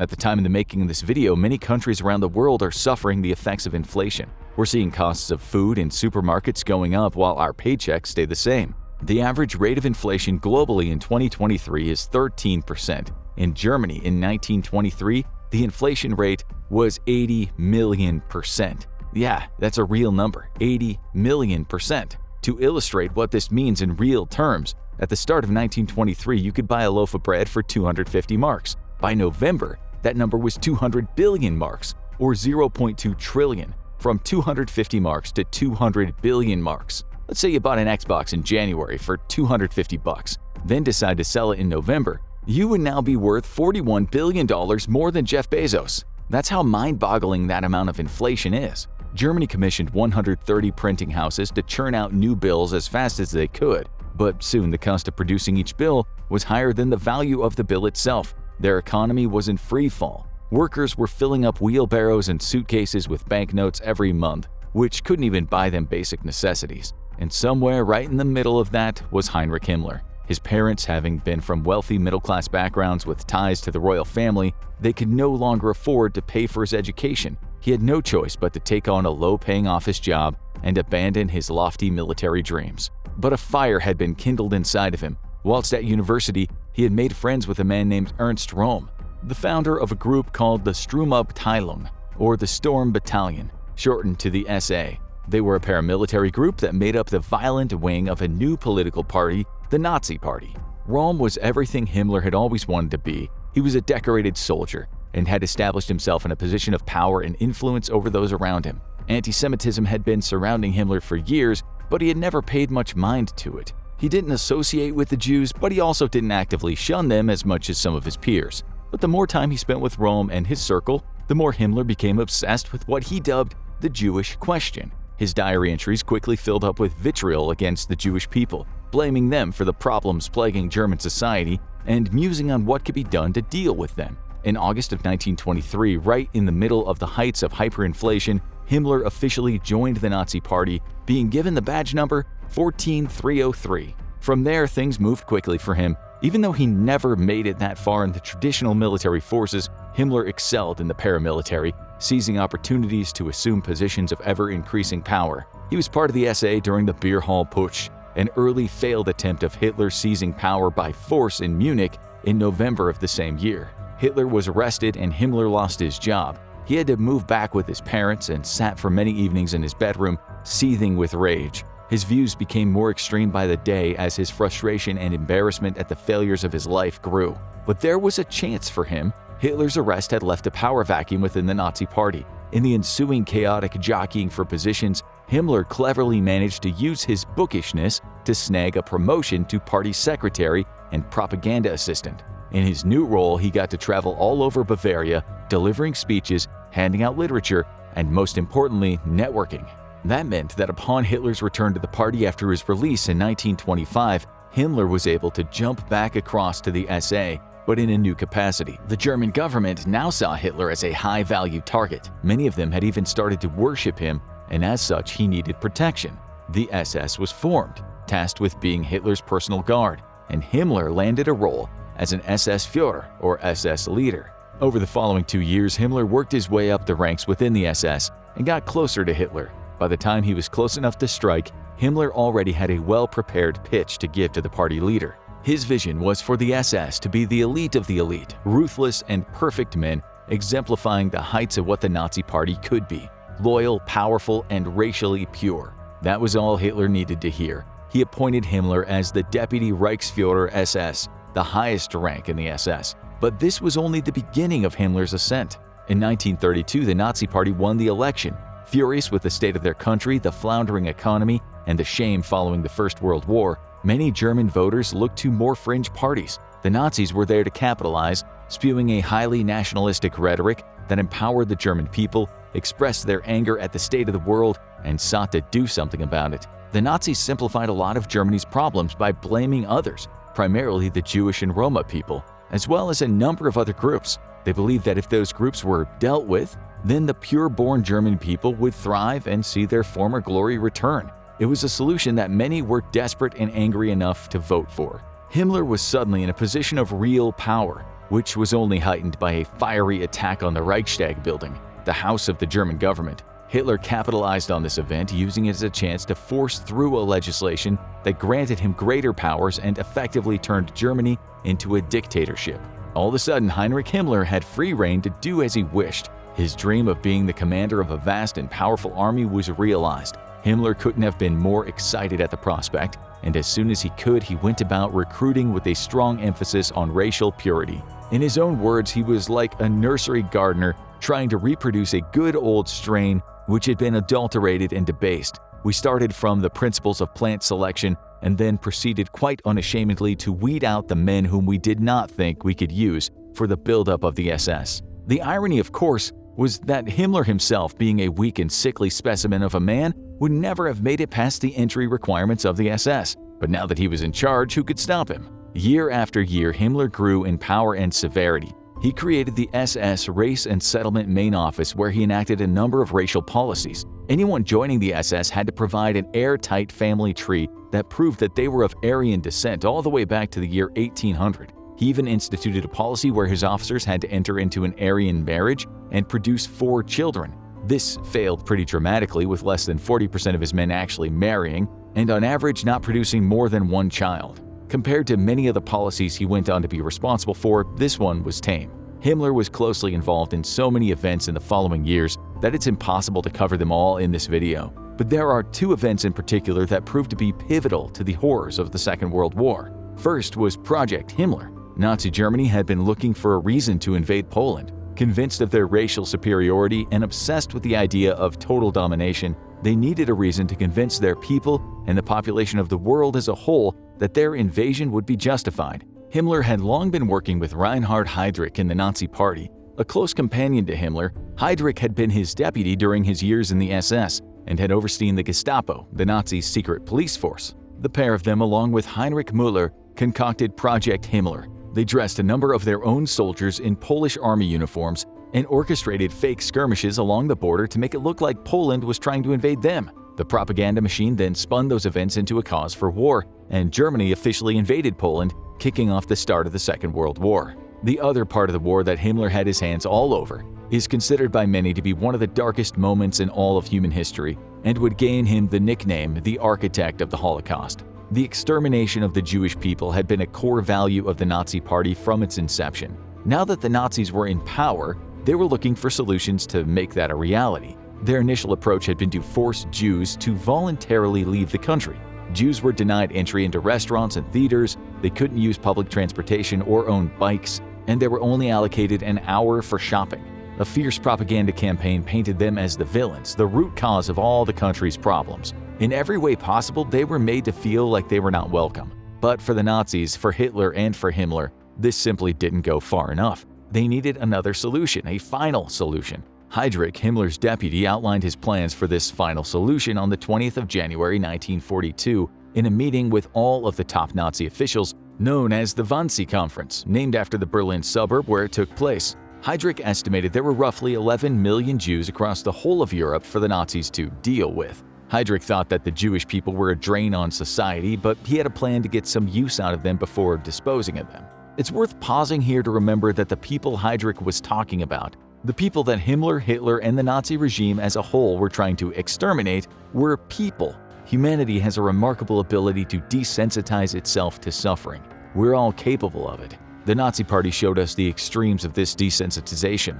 It can often start out quite subtly, seeing someone of a different race as being other than you, someone who you don't understand or have much in common with. Often it starts with language, changing the way people speak about one another, one word at a time. The word extermination that the Nazis used was not chosen offhandedly. You exterminate pests, rodents, something you don't like. You don't exterminate humans, you murder humans. The group of men sitting around at the Wannsee Conference were not dealing with rats under their floorboards. They were logically, systematically, and in full knowledge of their actions, planning the mass murder of 11 million people. The Jewish question that Himmler had spent night after night musing about in his diary whilst at university was about to be, quote, solved, and he would be the architect at the center of it all. Himmler's plan was as follows. Of the 9.5 million Jews in Europe, a large percentage would be healthy, strong adults. Those adults would be put to work building roads and infrastructure. They would be worked relentlessly until they dropped dead.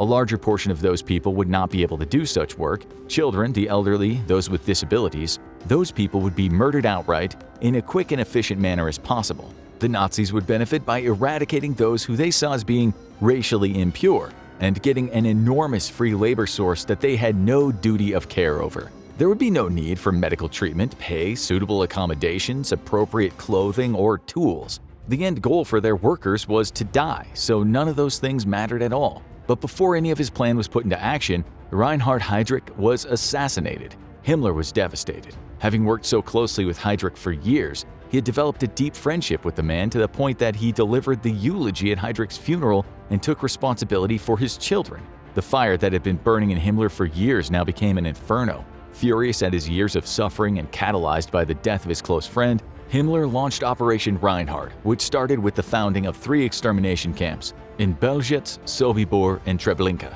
At first, Jewish people were executed by firing squads and in small groups taken into gas vans. But Himmler quickly grew frustrated with these methods. They were too slow, not industrial enough. He visited one of the camps to witness a firing squad execution firsthand and found himself feeling nauseous and upset by what he had seen. His human body was reacting to the horrors of his actions, but Himmler's mind forcefully suppressed his basic empathy and decided that that method was too gory. He didn't want his soldiers to be distressed by their actions. He was worried about the mental health of his men as they mercilessly gunned down dozens of innocent civilians. He needed a solution, so he turned to the field he knew best, the subject he had studied at university all those years before, agriculture. He needed to industrialize murder in the same way that the tractor had industrialized fields. The gas chamber was created, an empty room where naked people would be crammed in like cattle. The doors would close, and Zyklon B gas would be pumped into the room, killing everyone inside. Any Jews who were deemed unfit for work were sent to the chambers immediately on their arrival at the camp in Auschwitz, without even being assigned a number. Anyone deemed unworthy of life was given similar treatment. That went for anyone with a disability. At its height, Auschwitz had multiple gas chambers which combined were capable of killing 2,000 people at a time. They had crematoria constructed to burn the bodies that were capable of burning 1.6 million corpses per year, and that was just in Auschwitz. First-hand witnesses from these camps describe how there'd be so many bodies lying on the floors of the chambers that rigor mortis would set in long before they'd all been cleared out of the room. As a result, the bodies often ended up being locked together as the tissues stiffened, and the Jewish workers responsible for cleaning the space would have to break their own people's limbs. They were killing people faster than they could burn bodies, and so some camps resorted to digging enormous trenches outside where they'd burn the bodies in an open grave. Channels had to be dug running away from the trenches, to drain the human fat away that melted and gathered at the bottom. The horrors of these camps are simply unimaginable. And what is the most chilling of all are Himmler's diary entries from this period. Because against the background of this inhuman evil, he was going about his normal life. He recorded his daily routines and activities as he visited and oversaw some of the darkest moments in human history. On January 3, 1943, for example, Himmler talked about how he had gone for a massage, took part in a number of mundane meetings, had a call with his wife and daughter back home, and then ordered the execution of 10 Polish police officers and sent all their families to concentration camps before getting an early night into bed. The normality of his lunches and exercise routine weaved their way through him having direct control over mass genocide. Unconfirmed reports tell us he offered furniture made of human bones and lampshades made of skin to his peers. In total, over 6 million European Jews died in the Holocaust, and over 5 million others, including Roma and Sinti people, people with disabilities, Poles, Jehovah's Witnesses, gay people, and Soviet prisoners of war. Estimates believe that 1.5 million of those people were children. What punishment would be appropriate for such a heinous crime? What happened to Heinrich Himmler?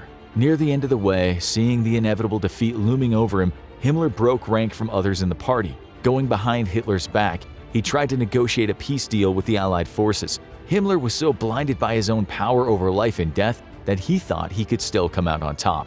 It was his goal to be the first to negotiate with the Allies so that he could find favor with them and be established as the leader of the German people after Hitler's inevitable defeat.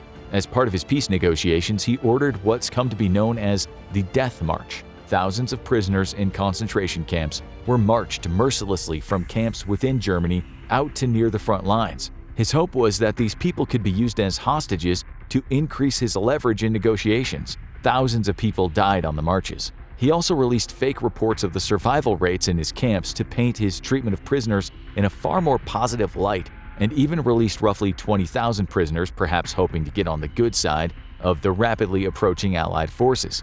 Deluded, he believed that his peace deal could be an exciting new start for him.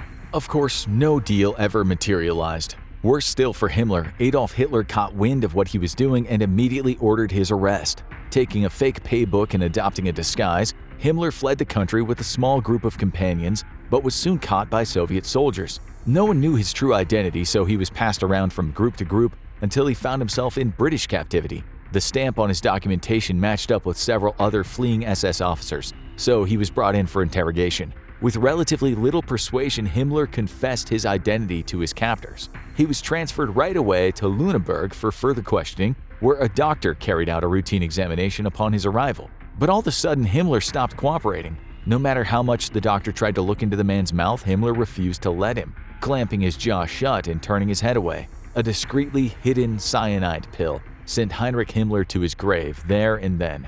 The unhealthy boy who had spent his whole life trying to play soldier lay dead on the floor of the doctor's office. He never saw justice for the atrocities he committed, never had to look his victims in the eye and face up to what he had done. Himmler's journals paint the story of a monster who considered inhuman atrocities and boring mundanities with equal weight, cementing his legacy as one of the most despicable men in history, even compared to his terrible associates in the Third Reich. And in the end, he died as he had lived, a rotten coward through and through. Pop quiz. What do Napoleon Bonaparte and Adolf Hitler have in common? While their lifetimes were 6 decades apart, they were both bloodthirsty tyrants who set their sights on controlling Europe. But did you know that they were inspired by a much earlier ruler? That ruler was Charlemagne, also known as Charles the Great and even the father of Europe to some. Charlemagne was one of the most prolific conquerors of Western and Central Europe. He ruled the Franks, the Lombards, and also pretty much anything he set his sights upon. But as we asked of Alexander the Great before, just how great a conqueror was Charlemagne? Especially since he had a grand total of 0 Instagram followers. Unlike a lot of iconic rulers, not a great deal was definitively recorded about Charlemagne's early years. Nobody knows exactly where or even when Charlemagne was born. Modern historians speculate that he could have been born in what's now Aachen in modern Germany, or Liège in Belgium, sometime during the 740s. Not exactly born to humble beginnings, he was the grandson of a legendary statesman, Charles Martel, also known as the Hammer, for his skills as a military leader and warrior. He was one of 2 children to Frankish King Pepin the Short and Frankish Queen Bertrada of Lorne, making him the heir to the impressive Carolingian dynasty from birth. While he was born Carolus, like many other rulers such as Caesar and Caligula, he became synonymous with his moniker, a name that would soon inspire either love or fear all across Europe. Charlemagne's resume truly began around 768 AD with the death of his father. This passed the kingdom to him and his younger brother Carloman. However, there was friction between the two brothers from the outset. This was only deepened when the two of them were forced to quell a rebellion during the brief bit of anarchy after King Pepin's death. While Charlemagne handled the rebellion well for such a new ruler, Carloman's fumbling of the conflict often actively undermined his brother's efforts. By the end of the brief war, Charlemagne had destroyed the rebellion. Carloman, however, had taken a major reputational hit. He'd become a liability for the Carolingian dynasty. The rift between the two royal brothers eventually got so bad that their mother, Queen Bertrada, had to step in. However, Bertrada wasn't an impartial figure here. She strongly favored Charlemagne's control over the kingdom, giving him diplomatic assistance and gaining a foothold over Carloman. During this period of brotherly feuding, Charlemagne was also consolidating power across the region with a political marriage to Desiderata, one of the daughters of Desiderius, king of the Lombards. This effectively fused the Franks and the Lombards for a long time, further cutting Carloman out of the picture. Sadly for him, what Carloman is perhaps best known for is for dying abruptly in 771 AD from what historians believe was a severe nosebleed. This prevented a civil war from breaking out among the Carolingians. It also allowed Charlemagne to fully consolidate his power over the Franks and curry favor with the Pope, beginning what is arguably his true reign. The Carolingians were devout Roman Catholics, and a great deal of their influence came from their relationship with the Pope. It was also Charlemagne's faith that set the tone for many of his bloody conquests across Europe. He faced one of his first challenges as sole king in 772 AD, when his ally, Pope Adrian, was under attack from the Lombards. Charlemagne's political marriage to Desiderata had fallen through a year earlier with his brother's death, and along with it their political alliance. However, Charlemagne wasn't the kind of ruler who'd take an attack on his allies sitting down. Problems he couldn't solve with diplomacy or political strategy he'd happily solve with the sword. And this isn't just a metaphor either. Charlemagne from the very beginning was a hands-on, battle-ready warrior king. Charlemagne led from the front, surrounded by heavily armored bodyguards, wielding Joyous, his iconic sword. The sword's name translates directly to joyous from its original French, but joyous would be the last thing his enemies would feel as they saw Charlemagne charging toward them. Even in the early days of his rule, his record of military victory was so impressive that even his presence would strike terror into the hearts of his foes.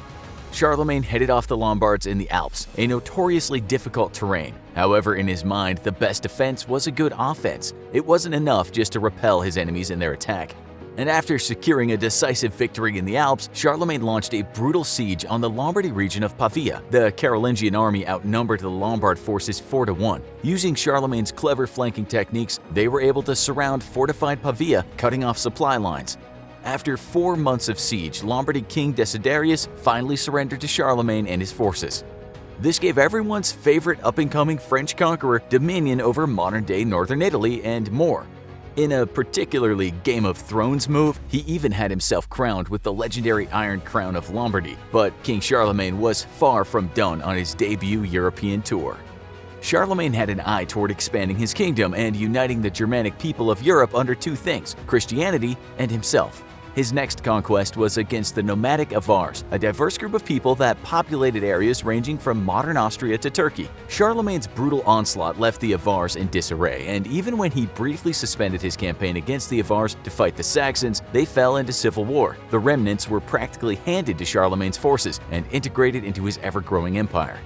The Saxons were one of Charlemagne's most consistent foes. He took issue with their pagan belief system and intended to enact his tried and tested method of conquer and convert. However, his war against the Saxons ended up being horrifically protracted, taking over 30 years in total and involving numerous bloody battles. These were known as the Saxon Wars, and they took up a good portion of Charlemagne's time as king.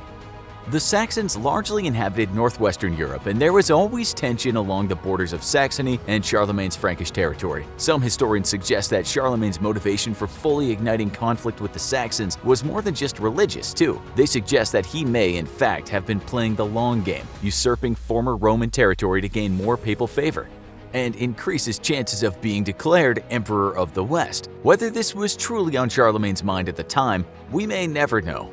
But what we do know is that his campaign into Saxony, while fought over a long period of time, was particularly ruthless. Charlemagne, hoping to provoke his enemies and make a point, destroyed a Saxon Irminsul, a kind of holy pillar of great religious importance to the pagans in Saxony. Charlemagne's point was clear: it's either my way or destruction. There was no middle ground, and over those 30 years the Frankish ruler was true to his ominous words. In response to his sacrilege, the Saxons attempted to burn Christian churches. The retribution from Charlemagne was swift and brutal. He performed raids on Saxon territories in 774 AD, and according to the Royal Frankish Annals, said in 775 AD that he would wage war on the perfidious and treaty-breaking people of the Saxons, and to persevere with this until they had either been overcome and subjected to the Christian religion or totally exterminated. Again, being a frightening man of his word, Charlemagne crossed the Rhine and raided Saxon territories 3 times that very year, leaving death and destruction in his wake. Conflict was only escalating over time, leaving thousands dead on both sides. In the year 777 AD, it seems Charlemagne was only getting bolder in his subjugation of the people of Saxony. To demonstrate his power and confidence in his ability to win the war, he traveled to Paderborn, a settlement in the heart of Saxony, to deliver a general assembly on his intentions. As always, Charlemagne was straightforward in his messaging. The Saxon people could accept baptism under Catholicism, or they could choose death. It was up to them. Tit-for-tat skirmishes would continue in the following years. Different settlements would become captured by the Franks and the Saxons, and often recaptured not long after. But things became noticeably bloodier in the 780s. The year 782 AD brought with it the Battle of Zuntel, a Saxon rebellion in the Weser uplands of Lower Saxony. It was quelled by a detachment of Frankish troops on Charlemagne's behalf. However, the event that made this battle famous actually occurred afterward, with the arrival of Charlemagne himself. In retribution for Saxon defiance, he offered his classic ultimatum to the rebel forces: conversion or destruction. Historians estimate that as many as 4,500 beheadings occurred that day for the rebels who refused to give in to Charlemagne's demands. This event is known by most as the Massacre of Verdun. The impact of this act of brutality echoed over 1,000 years later, when even Nazi Germany declared Charlemagne Karl the Slaughterer for his cruelty during the massacre. However, Adolf Hitler, who as mentioned before was an admirer of Charlemagne, changed the official line on this with the help of propagandist Joseph Goebbels. It goes without saying, being admired by Adolf Hitler is never a positive thing. This level of brutality, however, didn't extend to Charlemagne's personal life. On his own terms, he was more of a lover than a fighter. Throughout his life, he had at least 4 wives that we know of, and sired many children. He was also, despite being a brutal ruler, apparently a doting father who cared deeply for his children. He appointed his sons to positions of power in his kingdom and didn't allow his daughters to be rushed into marriage. One of Charlemagne's contemporaries, Einhard, his official biographer, even offered a description of what Charlemagne looked like. In his definitive piece Life of Charles the Great, published after Charlemagne's death, Einhard wrote that he was broad and strong in the form of his body and exceptionally tall without, however, exceeding an appropriate measure. His appearance was impressive whether he was sitting or standing, despite having a neck that was fat and too short, and a large belly. The strange and interesting reign of Charlemagne rose to another level in the final years of the 700s. If this isn't clear enough by now, Charlemagne and his Carolingian kingdom were one of the world's staunchest supporters of the Catholic Church. He paid his dividends to the Church through land, funding, and even fighting their battles for them, and eventually this devotion paid off. In 799 AD, a rebellion in Rome left Pope Leo III embattled and in danger of losing power and of death. Supporters of Pope Adrian, who'd remained neutral in the conflict between Charlemagne and the Byzantines, hadn't taken kindly to Pope Leo's unambiguous support of Charlemagne's ventures. Rebels against Leo intended to mutilate him by removing his eyes and tongue, which would disqualify him as a pope. Leo fled to the Alps, where Charlemagne gave him sanctuary until the rebellion could be resolved. When Pope Leo was reinstalled, he rewarded Charlemagne handsomely, crowning him Emperor of Rome in December of the year 800 AD. And thus the Carolingian Holy Roman Empire was born. Despite his reputation as a ruthless conqueror and religious zealot, the territories under his reign did undergo several improvements thanks to his governance. He established standardized weights, customs dues, and measurements that facilitated the flow of commerce and economic reform. Charlemagne encouraged scholarship and intellectualism, inviting scholars to his court to share findings and information. He also improved literacy and established libraries of classic works. A new writing system, the Carolingian minuscule, was introduced, laying the groundwork for the modern European alphabet. Historians refer to this period of art, writing, and intellectualism as the Carolingian Renaissance. However, all stories must come to an end. On the 28th of December, 814 AD, Charlemagne passed away in his 70s, situated in his possible birth tower of Aachen. After his death, his empire was succeeded by his son, Louis the Pious, and the cultural legacy of Charlemagne and the Carolingian Renaissance persisted long after his death. While the Holy Roman Empire experienced decay thanks to Charlemagne's successors lacking his extraordinary leadership skills, it wasn't fully dissolved until almost 1,000 years later. It was one of Charlemagne's own admirers, the infamous Napoleon, that finally destroyed Charlemagne's empire in the process of making his own. Charlemagne really knew how to attract a certain kind of fan. From going to the opera while his sons were in the hospital, to hiding money offshore, to his absolute disaster of a relationship with Princess Diana, to the toe-curling cringe fest that is Tampon Gate. Yeah, we'll explain that later. The Black Spider memos, and so much more. There are plenty of reasons why the people of Great Britain and the world may not feel all that reverent to King Charles. For starters, he doesn't seem to be all that great of a dad. The father of 2 sons, Prince Harry and William, the former has in recent years outright accused the now monarch of the UK of being unsupportive during one of his hardest times in his life. Of course, we're referring to the death of Princess Diana, and we'll be getting back to her shortly. But as for Prince Harry, he claims that Charles isolated him as a young boy while he was grieving the death of his mother Diana. At the age of 12, this left Harry unable to fully process the emotional trauma that this loss had inflicted on him. If you've ever been unfortunate enough to lose a loved one, then you'll no doubt know how hard that can be, especially at such a developmental age. And add that to the fact that Princess Diana wasn't just Harry's mother but also a public figure,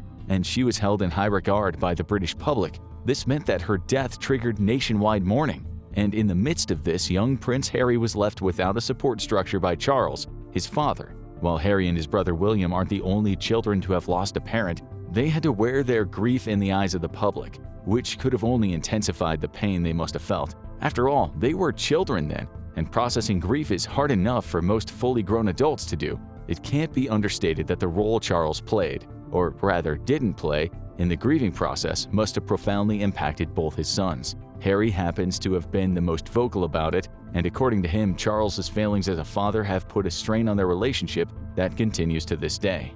That's not to say his relationship with his other son is much better either. In 1991, Prince William was struck in the head with a golf club while at private school and hospitalized as a result. His injuries required emergency surgery, but despite Princess Diana rushing to his bedside at the time, Charles attended the opera instead of checking in on his 8-year-old son. Speaking of Princess Diana, it's impossible to talk about Charles and not mention her. The two were married after all. Diana and Charles had arguably one of the most publicly scrutinized and documented marriages of all time. However, it was far from idyllic. It even started rocky when, during an interview about their engagement in 1981, Charles was asked if he loved Diana. His response wasn't exactly the enthusiastic response you'd expect from someone who was newly engaged. Instead, he replied with, "Whatever love means." Diana once said she wanted to be queen of people's hearts. Given how revered she was and still is, many of Diana's fans refused to forgive Charles for his treatment of her during their marriage. The couple separated in 1992, and only 2 years later, before their divorce had even occurred, Charles would publicly admit to an affair. He'd been seeing another since 1986, while he was still married to Princess Diana. A divorce can often be messy and fraught with tensions and high emotions, even if it's ultimately better for the couple involved to be apart from one another. But being royals made Charles's divorce both public and particularly messy. After a separation of 4 years, they divorced in August 1996, a year before Diana's untimely death. The scandal associated with their divorce wasn't singularly bookended by the death of Princess Diana, though. No, things took a turn for the downright bizarre when recordings of a 6-minute phone call between Charles, the Prince of Wales at the time, and his mistress, Camilla Parker Bowles, was leaked. During that call, Charles expressed his desire to be reincarnated as a tampon.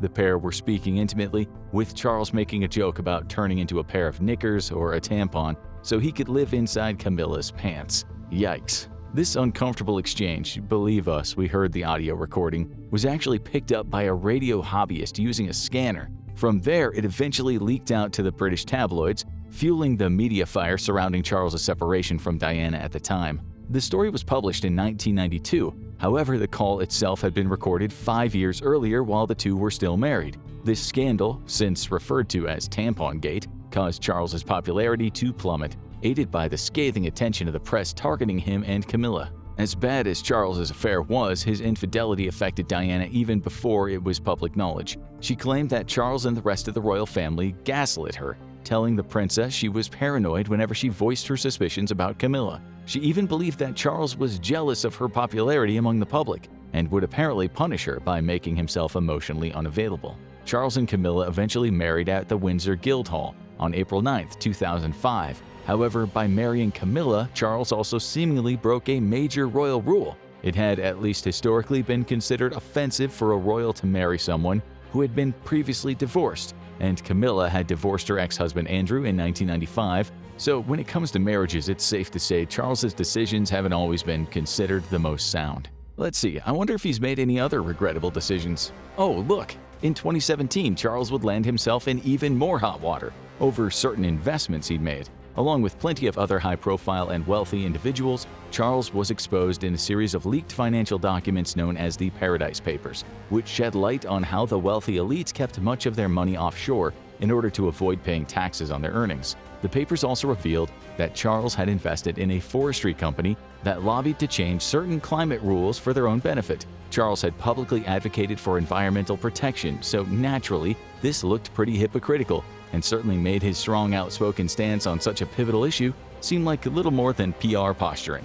You see, as a wise person once said, with a constitutional monarchy, it's actually Parliament that has all the power. Charles might now be the head of state, but a monarch has to keep themselves out of the political goings-on of the country. However, Charles has something of a track record of sticking his nose where it shouldn't be. His lack of impartiality came to a head with the ominously named Black Spider Memos. Their name actually refers to Charles's distinctive handwriting style. These were a series of letters containing correspondence between Charles and several senior officials within the British government. The Black Spider Memos only saw the light of day in 2015, after a 10-year-long legal battle to keep them hidden from the public, already not off to a great start. Sent between 2004 and 2005, Charles's letters were essentially him trying to lobby the British government. He made direct demands to the Prime Minister at the time, Tony Blair, relating to the Iraq War. In his letters, Charles said he wanted the equipment being used by British troops in Iraq to be improved. He also called for a cull of all badgers, apparently to prevent the spread of disease, as well as making the suggestion that one of his own royal aides design new hospitals. All in all, if you discount the one about the active conflict at the time, the requests were relatively harmless and easy to dismiss. However, the issue was Charles using his position to attempt to influence the British government. As a member of the royal family, Charles knew he had to remain politically neutral and couldn't get involved with any policymaking decisions. Yet, he attempted to anyway. And for years ever since the Black Spider Memos were published, he's not faced much in the way of consequences for overstepping that boundary. While he's since tried to defend the memos as nothing more than letters of concern and claims he'll act within constitutional parameters as a king, what's indefensible is the government spending hundreds of thousands of the taxpayers' money on the legal battle to prevent Charles's actions from ever seeing the light of day. When he's not interfering with the government, Charles has advocated for a number of topics espousing the benefits of organic food and sustainable farming practices. Among them is a certain interest in, or maybe even obsession with, alternative remedies. Leading scientists have criticized him for advocating for pseudo-scientific practices, including homeopathy, reflexology, iridology, and Gerson therapy, or attempting to treat cancer with fruit juice and coffee enemas instead of chemotherapy. In fact, in the Black Spider Memos, one of Charles's requests was that homeopathic medicines be made more readily available in the UK. For those who might not know, homeopathy is an alternative medicine that's based on a theory of treating like with like. It claims that a person can be healed of disease by administering substances that mimic symptoms of said disease. For example, if someone suffers from hay fever, the homeopathic remedy for it is derived from raw onions, since they can typically cause stinging and irritation to the eyes and nose, much like hay fever symptoms.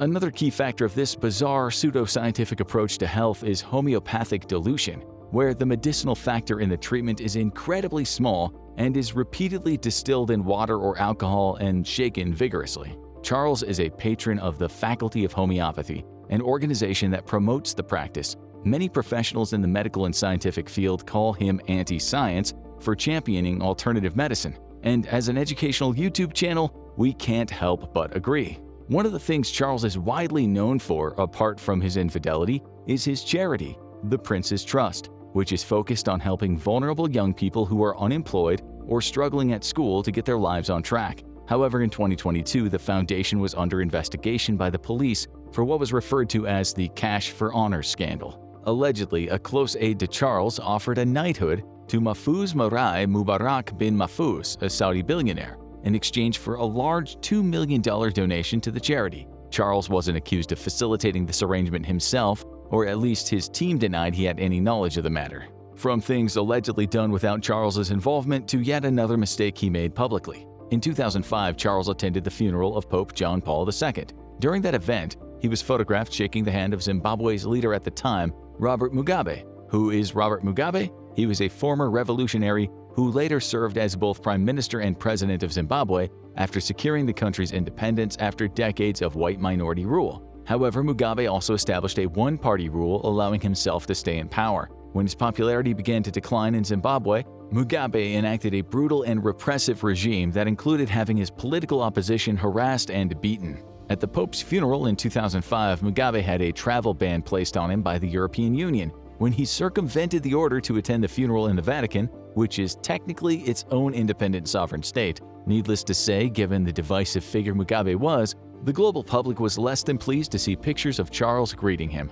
Let's take a look at some things that have come out about Charles from behind the secretive walls of Buckingham Palace. Prince Harry, Charles's youngest son, married Meghan Markle in 2018, and the pair had a son, Archie, the following year. However, it seems Charles might have had something to say about that, something racist in fact. Given that Meghan is a biracial woman, Charles and Camilla allegedly made untoward comments about his grandson's race before Archie was born. While talking during breakfast one morning, he said, "What do you suppose the children's complexion might be?" Although Harry and Meghan refused to reveal who had made the comment, they later clarified that it was neither Queen Elizabeth II nor her husband, the late Prince Philip. And although Prince William defended the royal family by claiming they weren't a racist family, if Charles was the one who said it, it would not be the first time he's made remarks like this. He caused controversy a number of years earlier when it was revealed he referred to his friend Colin Dillon, a British Asian businessman, as a nickname with a somewhat racial connotation.